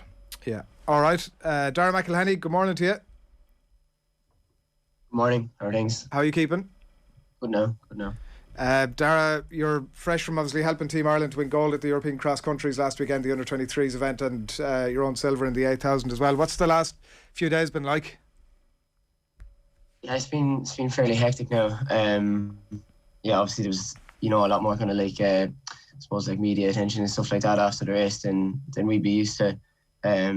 So yeah, trying to navigate all that the last couple of days, and managed a trip to Sellers Park in the middle of it as well for Palace Southampton on Wednesday night.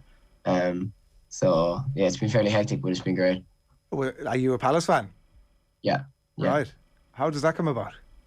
My dad's from South London, so he was a season ticket holder growing up and stuff. So me and my 4 brothers are all subjected to supporting Palace since we were young. But yeah, we're kind of reaping the rewards of it now. But it was a few tough years there for a while. Jeez, Damien Delaney must be your hero. Like Cork and Crystal Palace collide.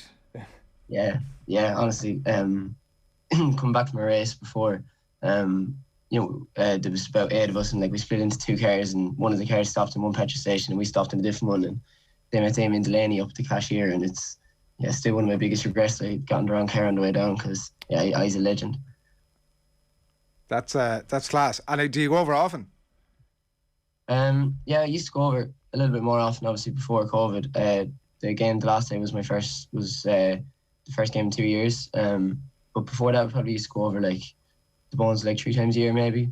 Because my brother actually lives over there as well, so it's nice. Like, and obviously because I'm in university in Dublin as well, like you could get there so quickly as well.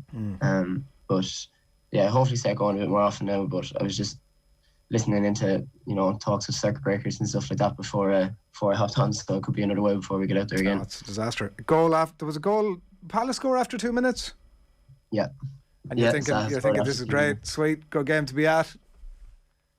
Yeah, it was. It was okay. Like, only bad thing though is when you score that early on, you're kind of like, it's only downhill from here, which it was. Conceded 2 goals in like 4 minutes in the middle of the first half, and then grabbed one in the second half again. But no, it was grand. But like, we're just drawing a lot at the moment, when seeing a win every now and then. But it was still good. It was obviously just having not been there in a while as well. It was pretty good. Is that how you let your hair down after the weekend, or what else are you up to? Yeah, essentially, I mean, like really since like September or so, you're kind of trying to just like stay on the straight and narrow, and stay out of harm's way as well. Like, whereas so I suppose since the game, like, we were able to kind of celebrate a bit after on Sunday night, and then what does that involve? I know, You're out for a few pints, is what you're saying there. That's the stall. Yeah. So it was actually nice though. In fairness, we've kind of been able to do that a bit, especially like as much as kind of as a team as like the kind of 5 or 6 lads that are actually on the under-23 team. It's kind of because a couple of us are in Dublin and stuff, so I've been able to go out with them a couple of times. But obviously having the trip to London in the middle meant that I only got back yesterday morning, and I had an exam yesterday morning and another one on Monday. So I'm kind of just trying to keep my head above water now, really, until I get to Monday and then home for Christmas. Yeah, trying to get through all that. And like, was part of that a release after like a tough enough year for you there for a number of different reasons? Oh yeah, 100%. Like you need a couple of days at the end of every season. Like I think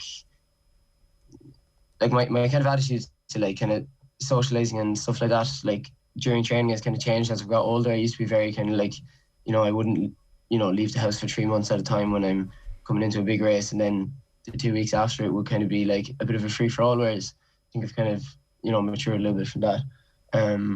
But it is still a case where like, after the race, you've put in, such a long graft or whatever, and you want to, as you say, just kind of let your hair down a bit and kind of enjoy it. But at the same time now, it's Friday morning now. By the time we get to Monday, really, I think time for that's kind of over, and it's kind of on to the next. Like, yeah. How incredible was that atmosphere, and where does it rank, I guess, in terms of your own sporting experiences on Sunday? I wasn't there myself, but it looked absolutely electric from the videos that we've seen. The fact, obviously, that you're in the conversation for a podium spot right the way through, I presume it is right up there as one of the greatest moments in your young career so far. Oh yeah, for sure. I think it goes straight to the top spot, to be honest with you. It was just unbelievable. I mean, like, even taking out the fact that it was on home soil, and like there was such a strong Irish following, like the achievement in itself was something that I think we perhaps didn't know that we were aware of. Like, we weren't perhaps like aware that we could do it. And although we had chatted as a team beforehand about how like strategically to run our best races, I think that we kind of thought that those performances might get us into bronze, maybe silver.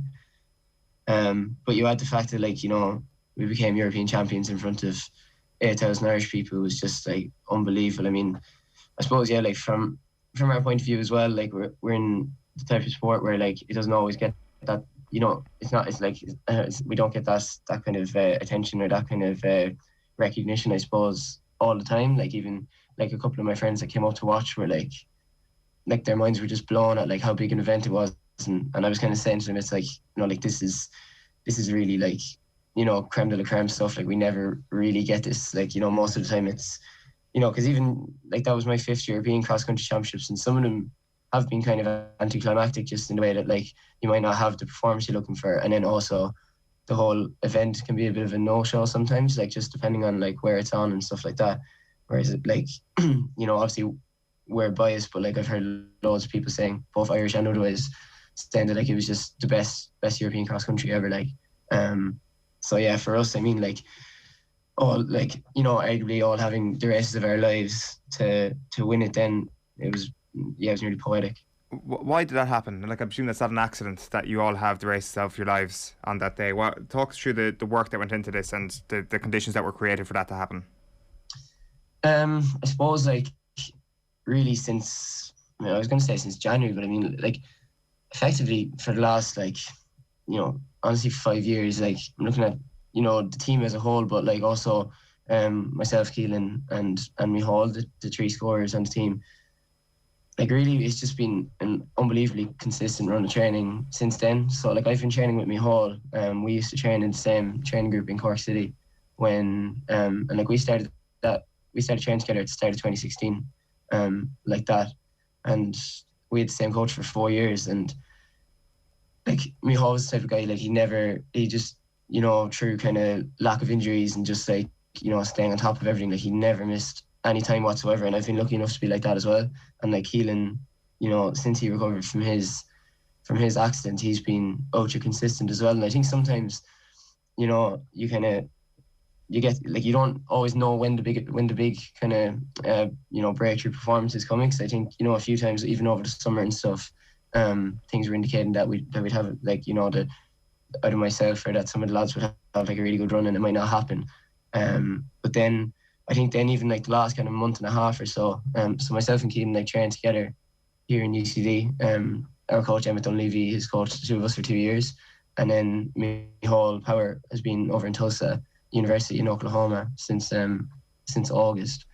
And obviously I keep like fairly constant contact with him, and you know, I'm aware like always like that he's been getting like so much fitter, and obviously I can see Keelan in training every week, and like we've just been progressing so much. And then I think you add in then the kind of the knowledge of the course and the terrain, because like the cross country course up on the sports campus is really tough going. Like it's just it really kind of grinds away at you. And it was funny, like the day before the race, like when all the countries go for like you all go for like a, you know, course inspection, and you like jog around the course and do some sprints or whatever to get ready, and you kind of hear the murmurs. Nobody was thinking like, oh, this is a really slow course, but because we've run nationals on it so many times and trained on it, whatever, we're aware of like the challenges that they can present to you. So I think then the fact that we all ran quite within ourselves for the first like half of the race, when, you know, the vast majority of lads then started kind of coming back in the last 2 or 3K, you had the lads just picking them off for fun. And like it got to a stage in the last lap where I was battling for gold, where the two of us had broken away a little bit. So, and then I kind of had a glance around me, and like Keelan was after moving up into 4th or 5th, which was an absolutely unbelievable great run for Keelan. And then I kind of knew from the shouts as well that Micheál wasn't far behind. So then kind of going around, it did have a bit of an inclination that we were going to be right there, thereabouts. But yeah, then like the scenes, obviously, when we were told, when the team scores were totted up at the end, were just like unparalleled to anything that I've ever experienced before. And I think, you know, without putting a pessimistic spin on it, it's kind of one of those things as well, in terms of, you know, like the home soil and like the emotion and everything. Like it's, you know, it's probable that we might never experience anything like that again. You mentioned it yourself and Keelan. We had him on the show the other day in university in Dublin, and that Micheál is in the States. Did yourself and Keelan have to make a decision on that front at all about going to the United States? Yeah, like I suppose it's a decision really for kind of any young athlete, but it's and it's definitely kind of just one of those things. I think, like, to be honest, it's kind of it's debated a lot, like, you know, what's the better opportunity, or what's the better kind of path to take and all that. But I think really essentially it kind of just comes down to like, it just comes down to the individual, like, you know what I mean? I think you need to be a certain type of person to want to go out there. But I think like the main kind of thing really is that, like, if you're kind of satisfied with your coaching setup at home, it's kind of one of those things, like, you don't feel the need for a change. And like, obviously going to America is a monumental change, and like a lot of the coaching philosophies out there are a little bit different as well. And especially if you're going out there at 17, 18, it's tough. So like, so Micheál actually did his like undergrad in Cork, and he's only gone out there to do a master's, which is kind of the way that it's been going a little bit more lately.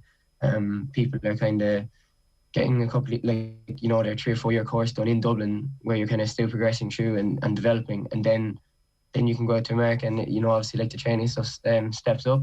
But yeah, for me, like, to be honest, I never really gave it all that much thought. I kind of suppose, as I said, it's kind of one of those things you either want to do it or you don't. And I kind of certainly wasn't like forcing myself to, you know, like to kind of come to like sit myself down and like look at all my options. I kind of just said, like, you know, I don't really think that's for me, and that was kind of as much thought that went into it, to be honest with you. Well, a Cork person in Dublin could be it's as alien as an Irish person in Tulsa, as a lot of people would say. What and is that something you're thinking about, Darragh? Like, in terms of what stage of your studies are you at, or would you take that route for a master's, or no? To be honest, I don't really see myself going out there. So effectively, and like the main kind of reason is because you can't be a professional athlete and be in the NCAA, like the American college system, at the same time. And so I'm in my 3rd year of college, so and it's a 4-year degree, and like I hope to be, you know, so that'll be, you know, May 2023 or whatever when I'm finishing, and like I hope to be at a level then where I'm running full-time professionally. So I wouldn't be able to do that if I was going out there to study. I'd probably prefer to just, you know, in an ideal world, be running professionally and then maybe get like some sort of a masters at home. But yeah. What just on that, like, what are the pathways? 'Cause I was interested to read. Sonia was in the paper during the week and she was talking about that step up from underage, and I don't know, under 23, you could quite describe it as underage, but underage to senior grade. And she said there seems to be no continuation or momentum from positive results. It just peters away and it's like starting again. What's your pathway from here? Yeah, like, to be honest, I'm not really sure with how much I kind of agree. Like, I read that article as well, and I'm not really sure with kind of how much I agree with that, because the way it's gone the last couple of years is like the new age, say, of kind of Irish athletics is just predominantly people coming up from the youth, junior and under 23 ranks. I mean, like, I was having this conversation with one of the guys in the team after the race. Like, I think if there was a snap national championships tomorrow on the track of every distance and every discipline, I think the average age of the winner would probably be about 22 or 23. And like, we've got, like, there was recently the Irish senior 5,000 metre indoor record was just ran by an athlete, Barry Keane, who's over in America, who's just come out of under 23 level. And across the board, in like senior teams and stuff, 18, 19, 20-year-olds are quite well represented and through to 21, 22, 23.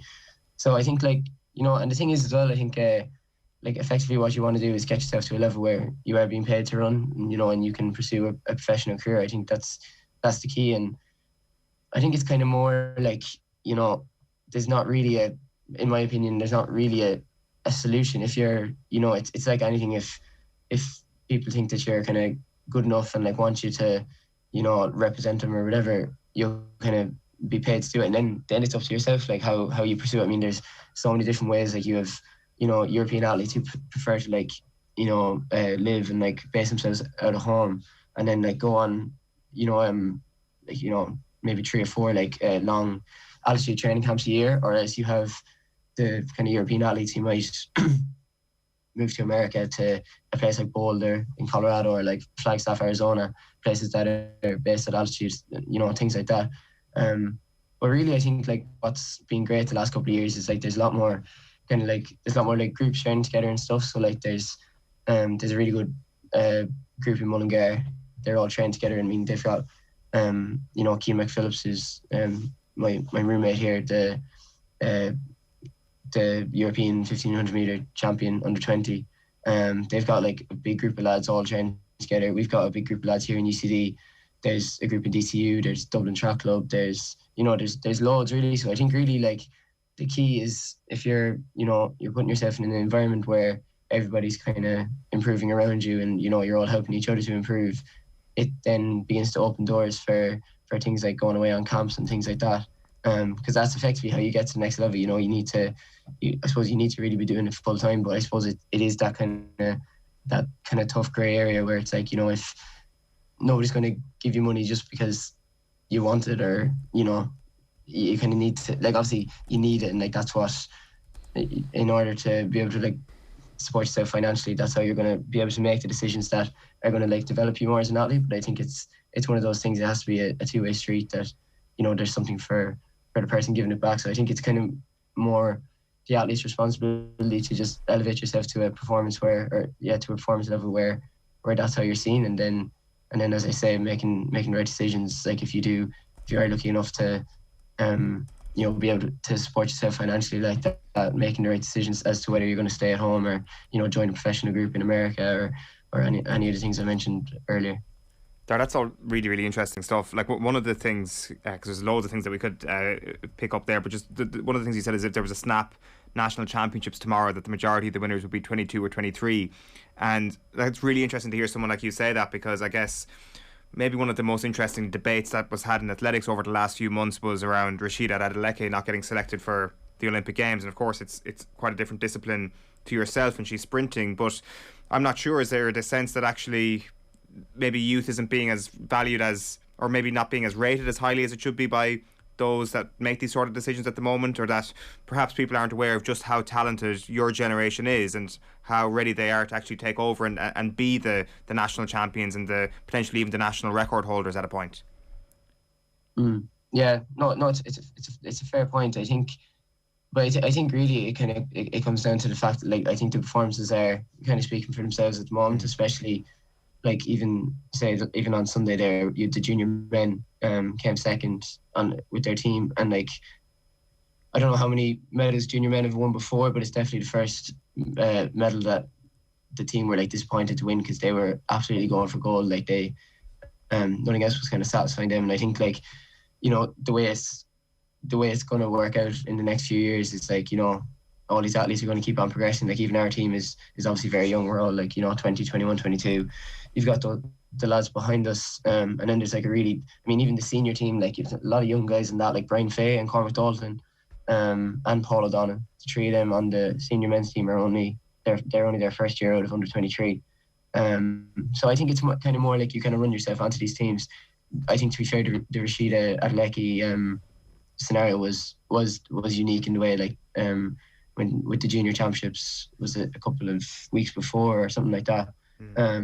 And to be honest with you, I'm not even all that in tune with like what happened, so it would kind of be stupid of me to comment. But I think, to be fair, like in the next like year or so, like things like national championships and stuff, and like hitting qualifying standards, I think it's, you know, it will be a predominantly younger crowd. Like that's not to you know, write off all our more seasoned athletes, because there's obviously still so many good ones. But I just think like the last year or so, like, you know, with like obviously I mentioned the cross country and like the junior men, but even like the overall junior Irish team performance at the European Championships over the summer, things like that were unbelievable. And I think you know, eventually it is going to get to a stage where when they're, you know, 22, 23 and my kind of age and cohort of athletes are 24, 25, it's going to be, you know, going to be a lot of familiar faces that have been around for a couple of years.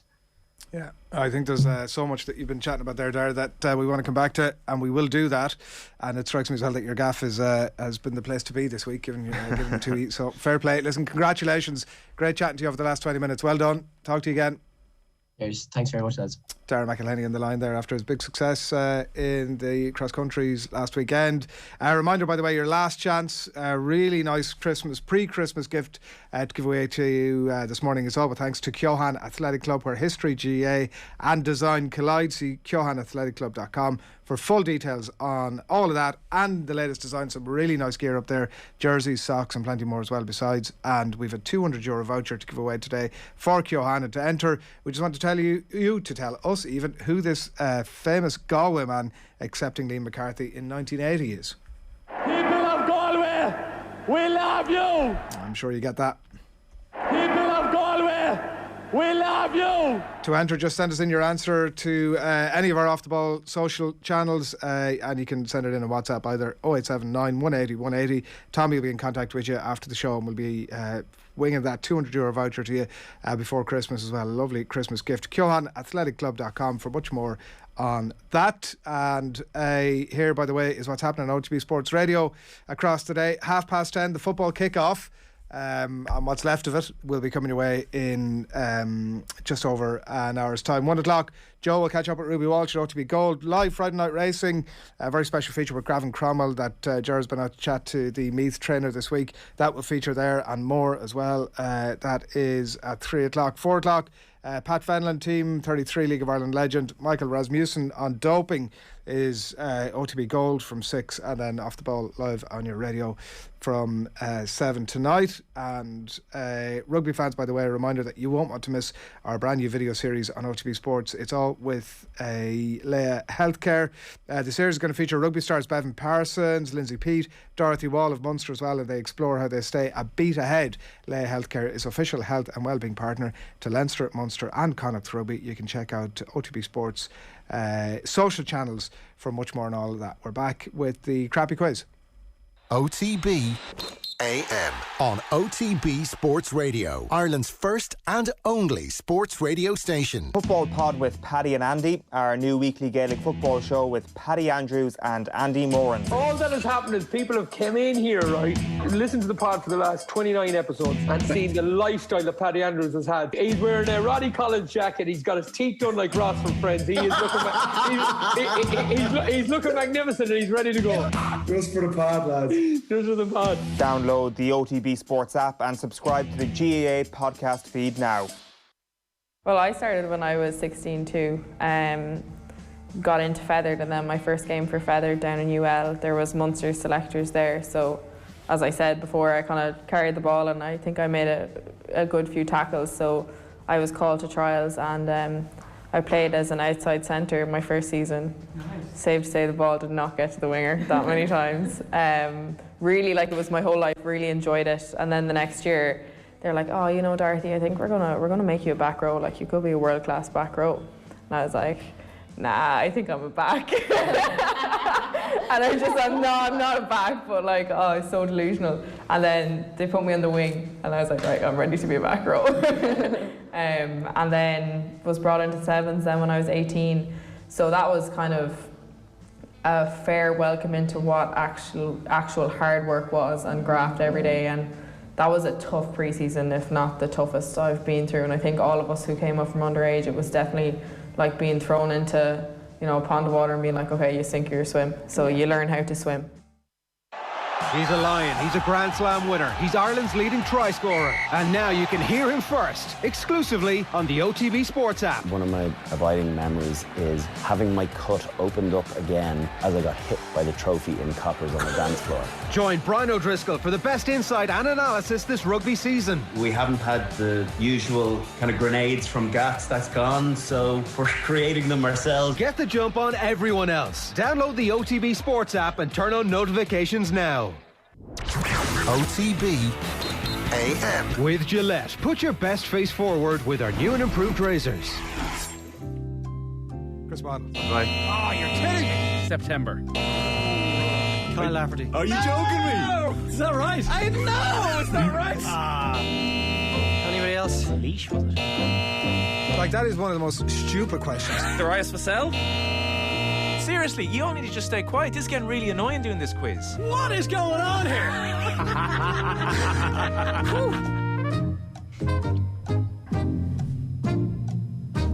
Welcome along to the shoutiest segment on Irish radio. It's the scintillating, it's the stupefying, it's the splendido crappy quiz.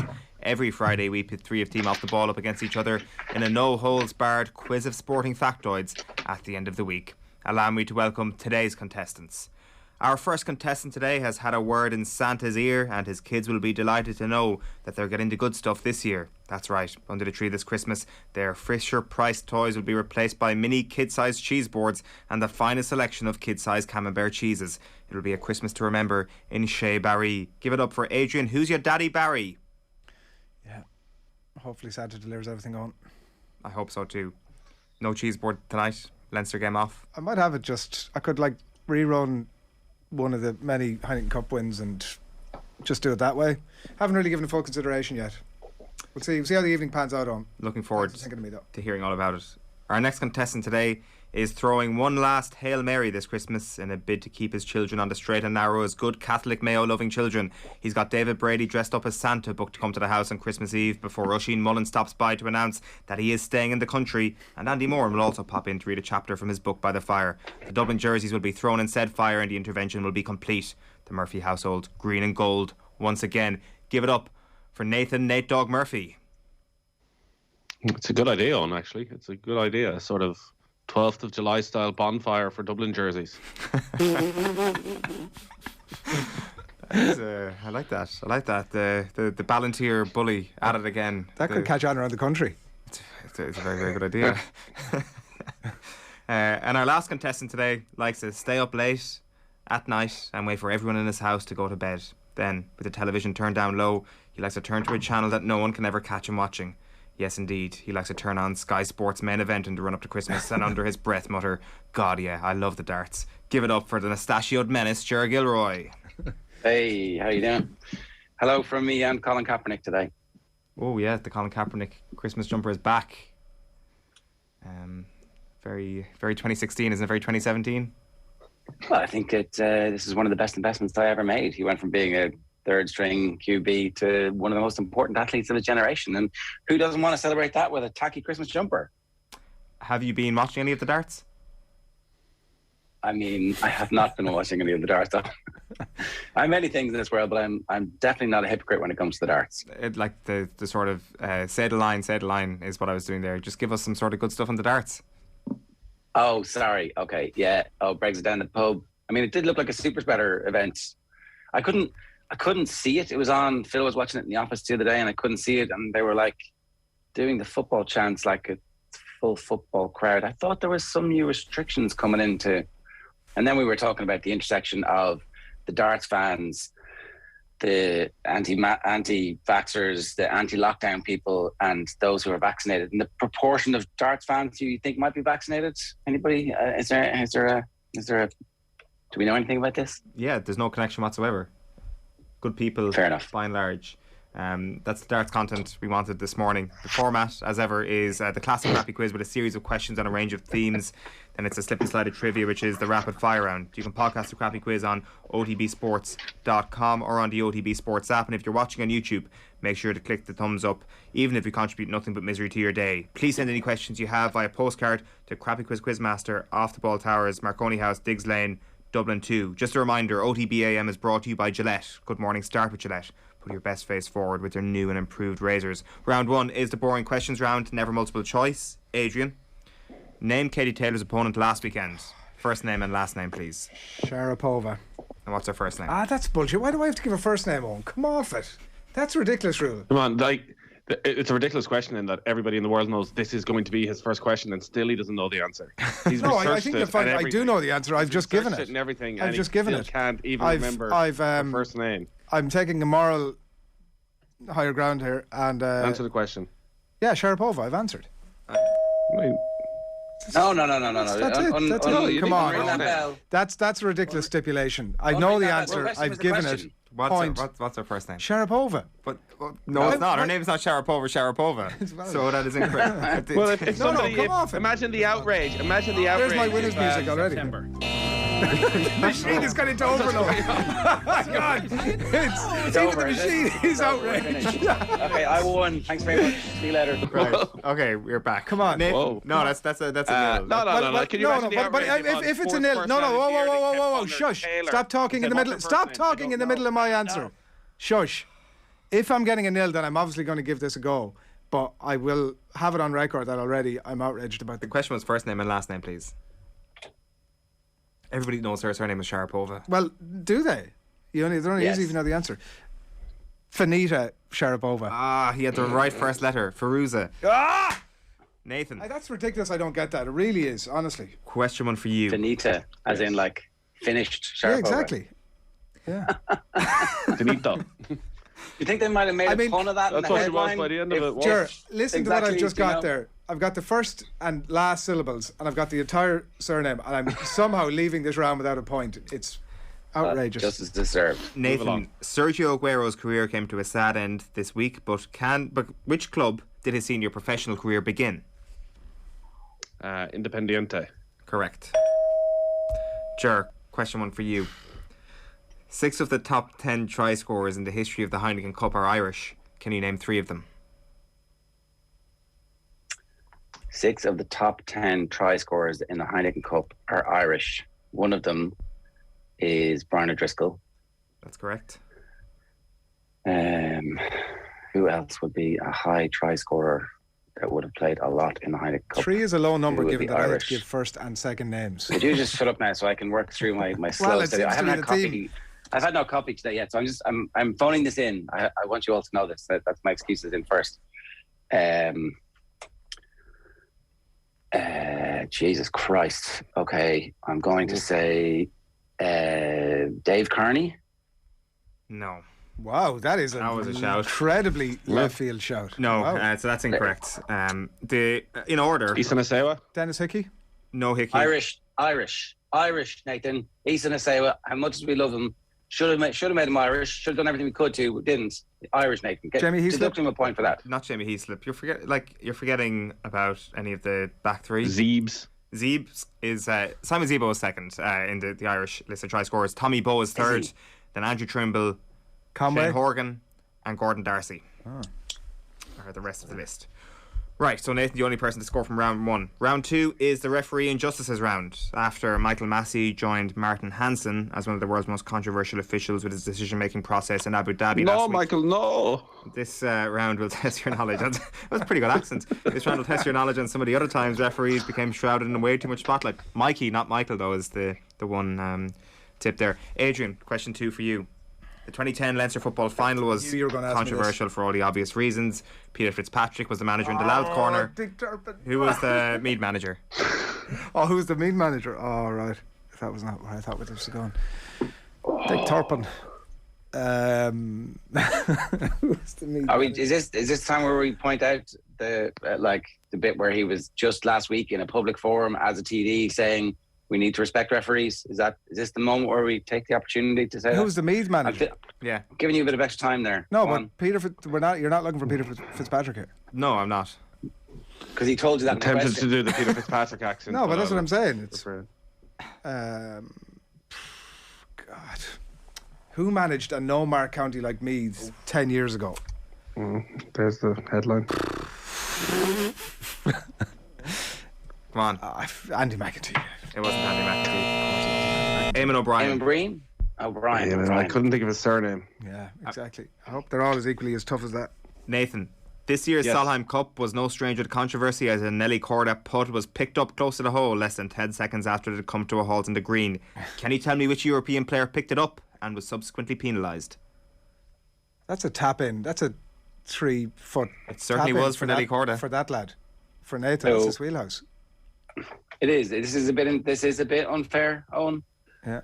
The man who presents a golf podcast called Golf Weekly and bangs on about it's a tough enough question to remember her name. Well, if it's right in his wheelhouse, if it's the toughness of it. Yeah, exactly. It was the biggest golf story in the world this year. And he's banging on about the Solheim Cup morning tonight, January to December. So. Oh, he's like the Solheim Cup's biggest fan. He's wearing Solheim Cup jocks right now. That's a thing. But yet, I don't think we're. Anna Nordquist. No, it wasn't. You're in the right area of Europe. It was Madeleine Sagstrom. Are you sure about that, Nathan? Are they Scandinavian or are they Nordic? I have no idea. Ger, question 2 for you. Which controversial referee ran for the tunnel immediately at the full-time whistle in the 2015 Rugby World Cup quarter-final between Scotland and Australia after awarding a hugely controversial penalty in the dying moments to hand the Wallabies the victory? This was not his first controversial moment on the World Cup stage. Am I right? Adrian is not right. Just repeat the question.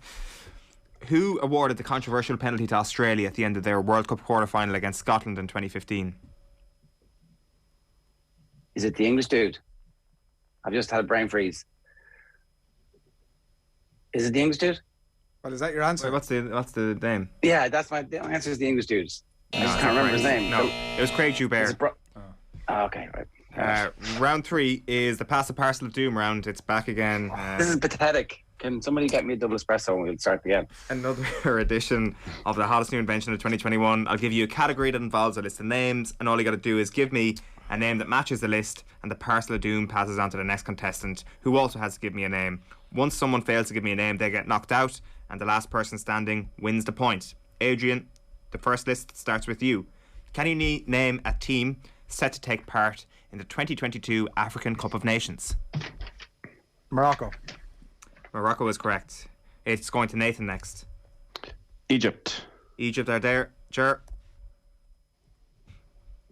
Mali. Mali are in the AFCON.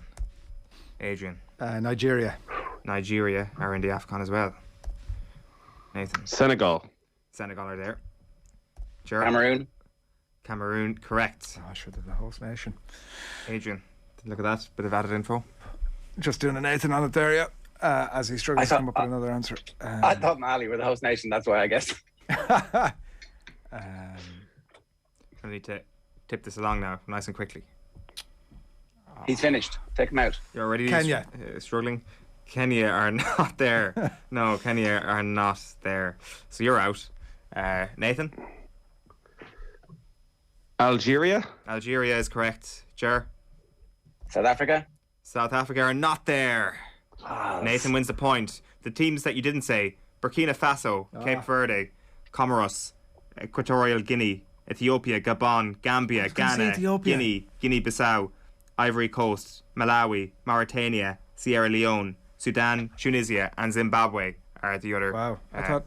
How the hell does South Africa not qualify? What's going on? They're supposed to be a legacy from hosting major tournaments.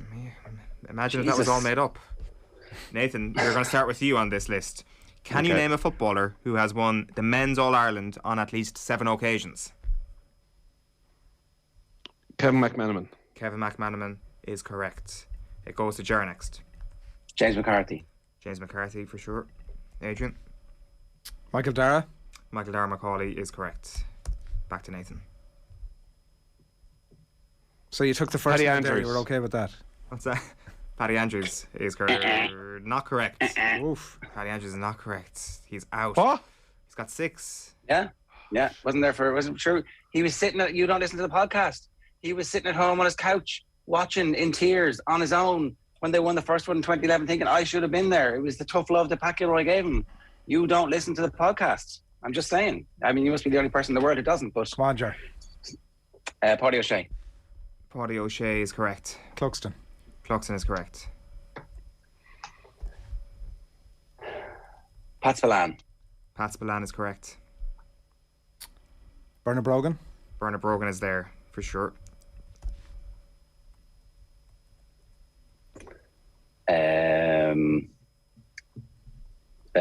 Mikey Shee. Correct. Adrian. Philly. What's his surname? Philly McMahon. That's correct. Ger.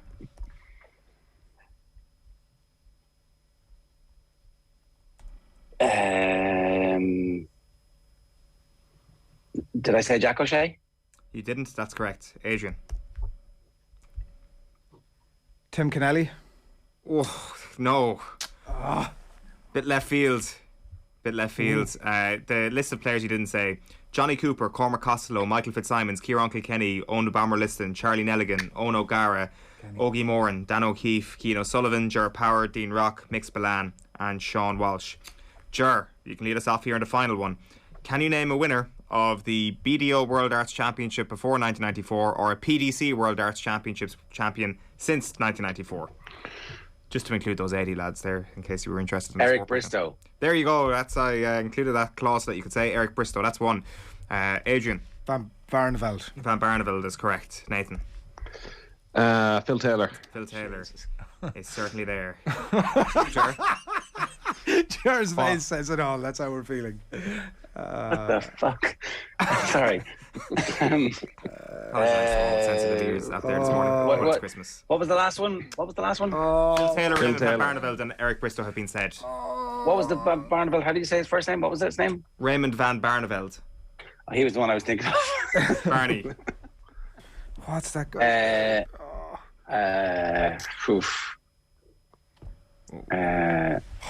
Jesus. I don't know. I actually don't know any other darts players' names.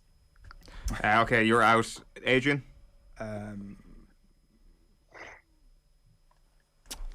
Jesus Christ. There's the Scottish guy. Easiest one ever. And then there's the Irish guy, Brendan something that was surname I can't remember. Who's the Scottish guy? Come on. That's enough time, isn't it? Yeah, I think so. Yeah. You're not going to find his name. Dick the... I have no idea. No, Dick is not there. Nathan by default scored the point. Bob Anderson, Gary Anderson, Rob Cross, Keith Diller, Adrian Lewis, John Lowe, John Part, Gerwin Price, Dennis Priestley, Leighton Rees, Michael Van Gerwen, Jockey Wilson. No, that was the one I was thinking Peter of. Rice. Jockey Wilson. Nathan leading this thing 3-0. Snake White right. No. Hang on, I got a point. He can't be. Sorry, no. Sorry. Nate's got 2, Ger's on 1. Sorry. Yeah, it's 2-1-1. Yeah, 2-1-0. Round 4 is the Fun Free Magic number round. Contestants get 3 points, getting the number exactly right. If no one manages that, the nearest contestant who doesn't go bust gets 2 points. The second closest gets 1 point. I'm going to say that we can only accept the answer that's written on your paper. I'm going to have to ask for your pens once the music ends. I just point out that you've missed the opportunity here this week to ask the two lads who won the 100 metres in the men's, even though we talked about it a good bit on the show during the week. Owen, I'm just pointing out. That's what, big opportunity missed. A good shot. Ask them there now for a super bonus point. Okay. Who won the 100 metres, Nathan? Marcel Jacobs. Oh, wow, what a genius. If you don't mind, give us the following number. The number of games Urban Meyer won as Jacksonville coach over the course of his entire reign as head coach before he got sacked. Plus the number of Austrian teams that have ever made it to the knockout stages of the Champions League.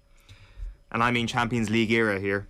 Plus the number of times Red Bull have won the Formula 1 Drivers' Championship. Plus the number of goals scored in England's Division 1 on Stephen's Day in 1963, aka that photograph that goes viral every single time there are a lot of goals scored on a single day in the Premier League. Your 30 seconds expire when Sinatra sings Bright Shiny Beads. So from the top, how many games did Urban Meyer coach for?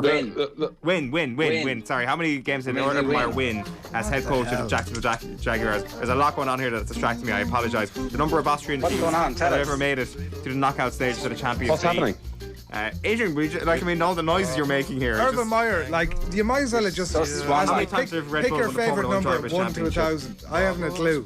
Boxing Day, Stephen's Day, 1963. How many goals were scored? Oh, you're not getting back into Kerry. Boxing Day. God, the band can call it Stephen's Day on Match of the Day, and you can't even call it Stephen's Day. Nathan, what have you got? 61. 61, Ger? 30. Adrian? I think I might have overshot the runway here slightly. 307. The answer is 74. So Nathan picks up 2 points and Ger picks up 1. So we're running through the scores very quick, or the numbers. Urban Meyer won 2 games as Jacksonville coach before being sacked. 1 Austrian team has ever made the Champions League knockout stages. That was this year, RB Salzburg. Red Bull have won the Formula 1 Drivers' Championship on 5 occasions. And I had that. Well, the number of goals in England's first division in 1963 was 66. Wow. 66 goals. 66 I goals. had 23 thinking that was high. Crazy, yeah. Like 54. So 74 was the correct answer. We move on to the final. Our winner tonight will be decided in the round that separates the men from the boys, the Robbie Savages from the Charlie Savages. It's a no theme in particular, ridiculously easy rapid fire round. The score you get in this round will be added to your score in the previous round. 40 seconds for everyone to answer from the same set of questions. Nathan, you're up first. Are you ready? Absolutely. Your 40 seconds starts now. Who are the Galway Senior Football Club champions? Montpellier. Correct. Who was the last Republic of Ireland women's manager before Vera Pauw? Colin Bell. Correct. Which jockey rode the winner in this year's Grand National at Aintree? Rachel Blackmore. Correct. Name the last club managed by Sam Allardyce. Newcastle. Too long. West Brom. Who was crowned as this year's Women's Gaelic Football Players Player of the Year, Ger? Pass. The Meath full forward. Vicky Wall. Who has won more Ashes tests in history, Australia or England, Adrian? Australia. Correct. Name Lewis Hamilton's Mercedes teamate. Baltry. No. No. Valtteri Bottas. Bottas. That's what I say. Baltry. Valtteri. All right, Nathan, you're the winner. Congratulations. Happy Christmas to you. Victory. And a happy Christmas to you all. It helped to get like 6 tap-ins there in the quick fire round, of course. Screw you all. I think Nathan, you'll find out that there's one more of these to come this year. But that's will be played next week. Christmas special, and that will define not a grand that will define who the champion of the year is. Exactly, a grand finale. Right. A team event. That's going to dictate who the champion is. The the individual honour has been taken. No, there is no individual. There's no Iron team, Nathan. We will be back for the big crappy quiz of the year over Christmas. Keep an eye on our social channels for that. That's been this week's crappy quiz. Have a happy Christmas and a great weekend, everyone. Chat to you soon.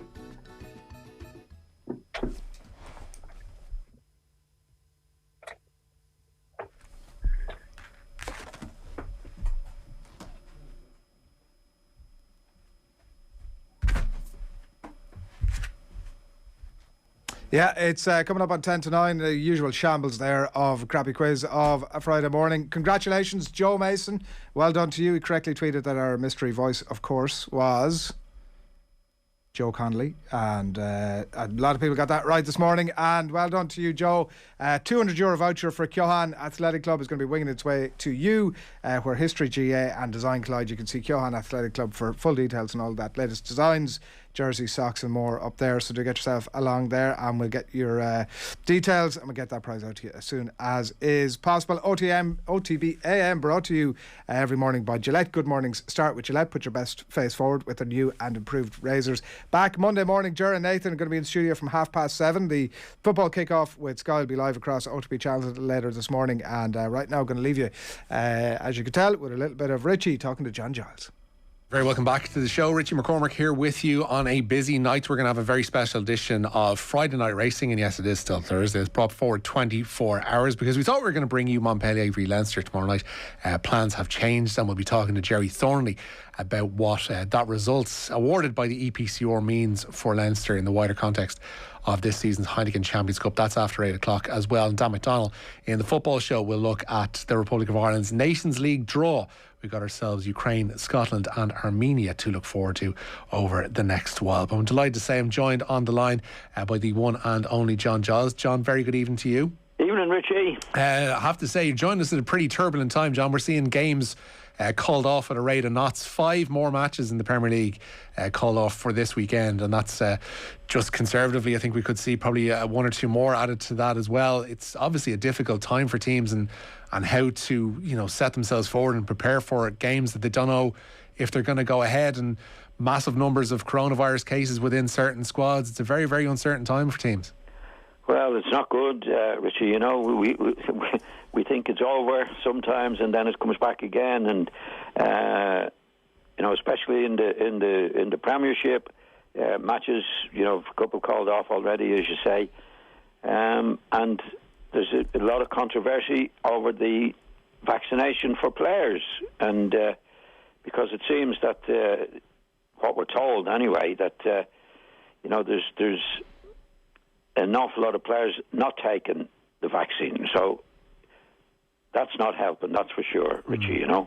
The figures are out earlier on today. I mentioned them there just before the break. In the Premier League, only 68% of players in the Premier League are double jabbed. So there's 32% of Premier League players have decided, you know what, I don't need this. And then when we go down into the football league, so the Championship, League 1, League 2, 25% of players there say they've no intention at all of being vaccinated, and yet we're seeing this virus spread like wildfire amongst footballers, and we're seeing as a result of that games being called off. Jurgen Klopp obviously has been fairly vocal about his desire to see players get vaccinated or to get boosted if they've already been vaccinated. And Liverpool, it seems, have up until tonight, because they've got 3 positives, have been pretty clear of things so far. But there does seem to be more of a need for managers like himself, or at least bigger figures in the game that are currently active within the game, to encourage things along here, not to preach, not to force people to do anything, but at least to offer sensible words of encouragement, because clearly to 32% of Premier League footballers, the message isn't getting through despite everything that's going on at the minute. Well, I read the Klopp article this morning, and I must say I agree with him, Richie. This is it's a most unusual situation, because, as you know, you can spread it without knowing you're spreading it.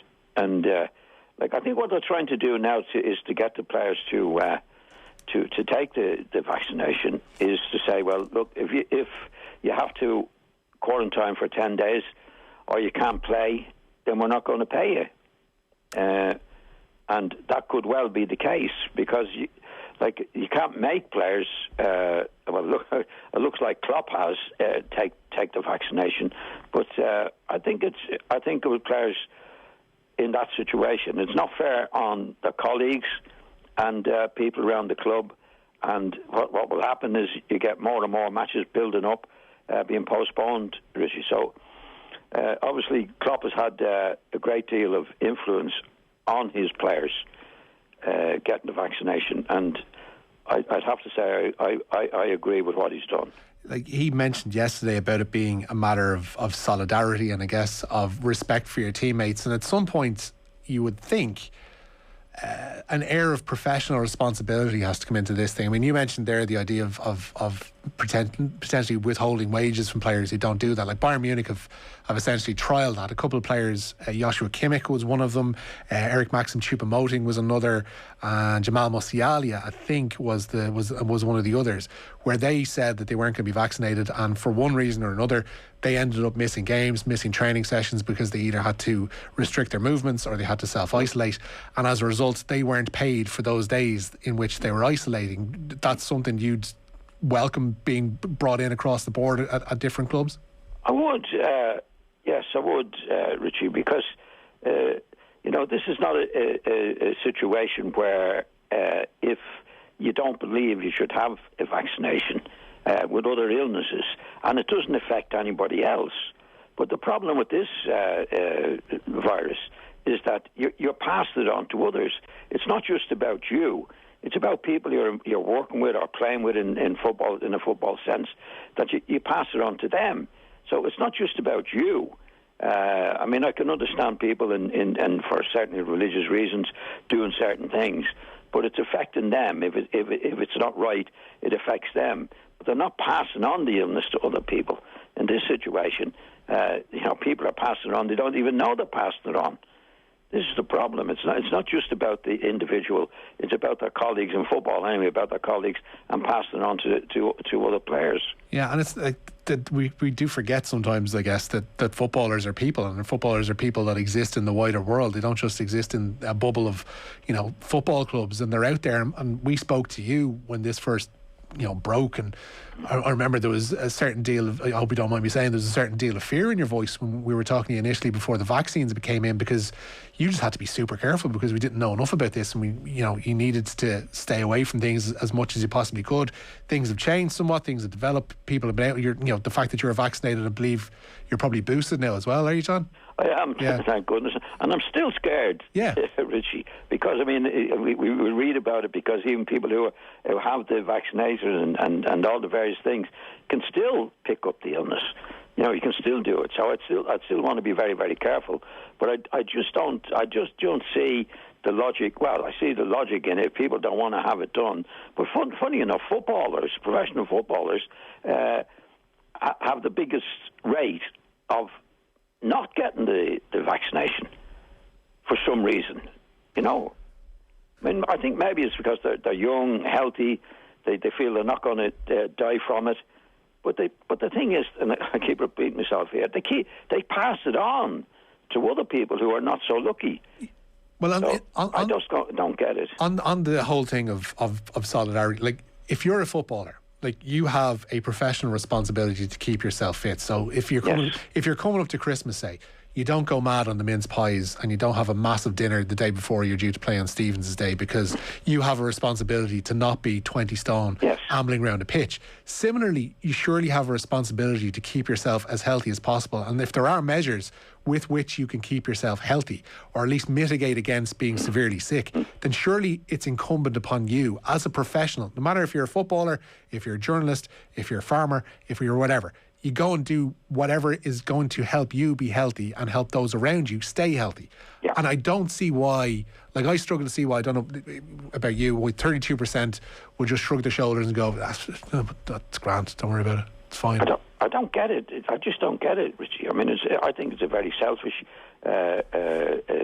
response to things that are going on around you, because you are responsible to your colleagues.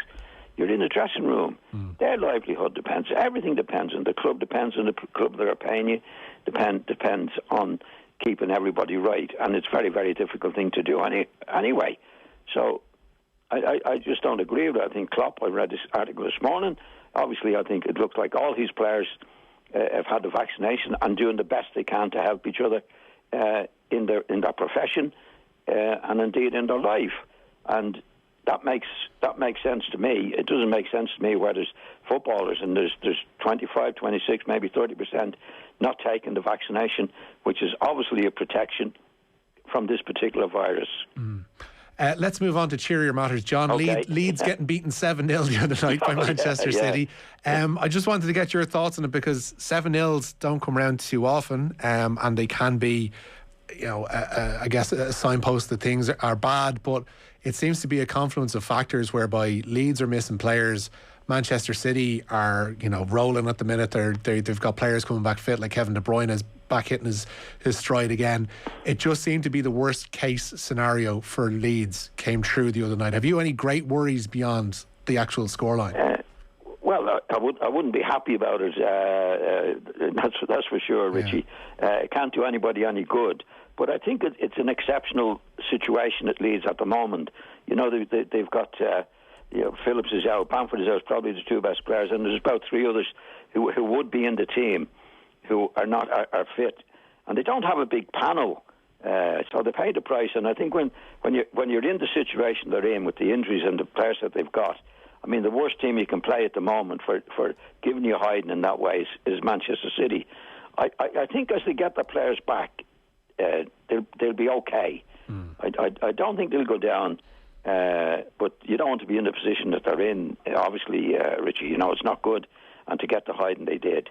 But I think if they get the players back, I think they'll avoid relegation. Let's put it that way. I think they're probably helped at the minute. There's a couple of teams that are quite obviously far worse off than them, especially because Leeds, even with Bamford missing, like we saw it against Chelsea the other day, they do have an eye for goal. There's an ability to actually find the net there, which other teams below them certainly lack. I'm thinking of Norwich, I'm thinking of Newcastle, case in point. Does a 7-0 linger? I don't know the ins and outs of the Leeds dressing room, but when you're tanked that badly, I don't know if it's happened to you too much during your career, but when you're tanked that badly, does it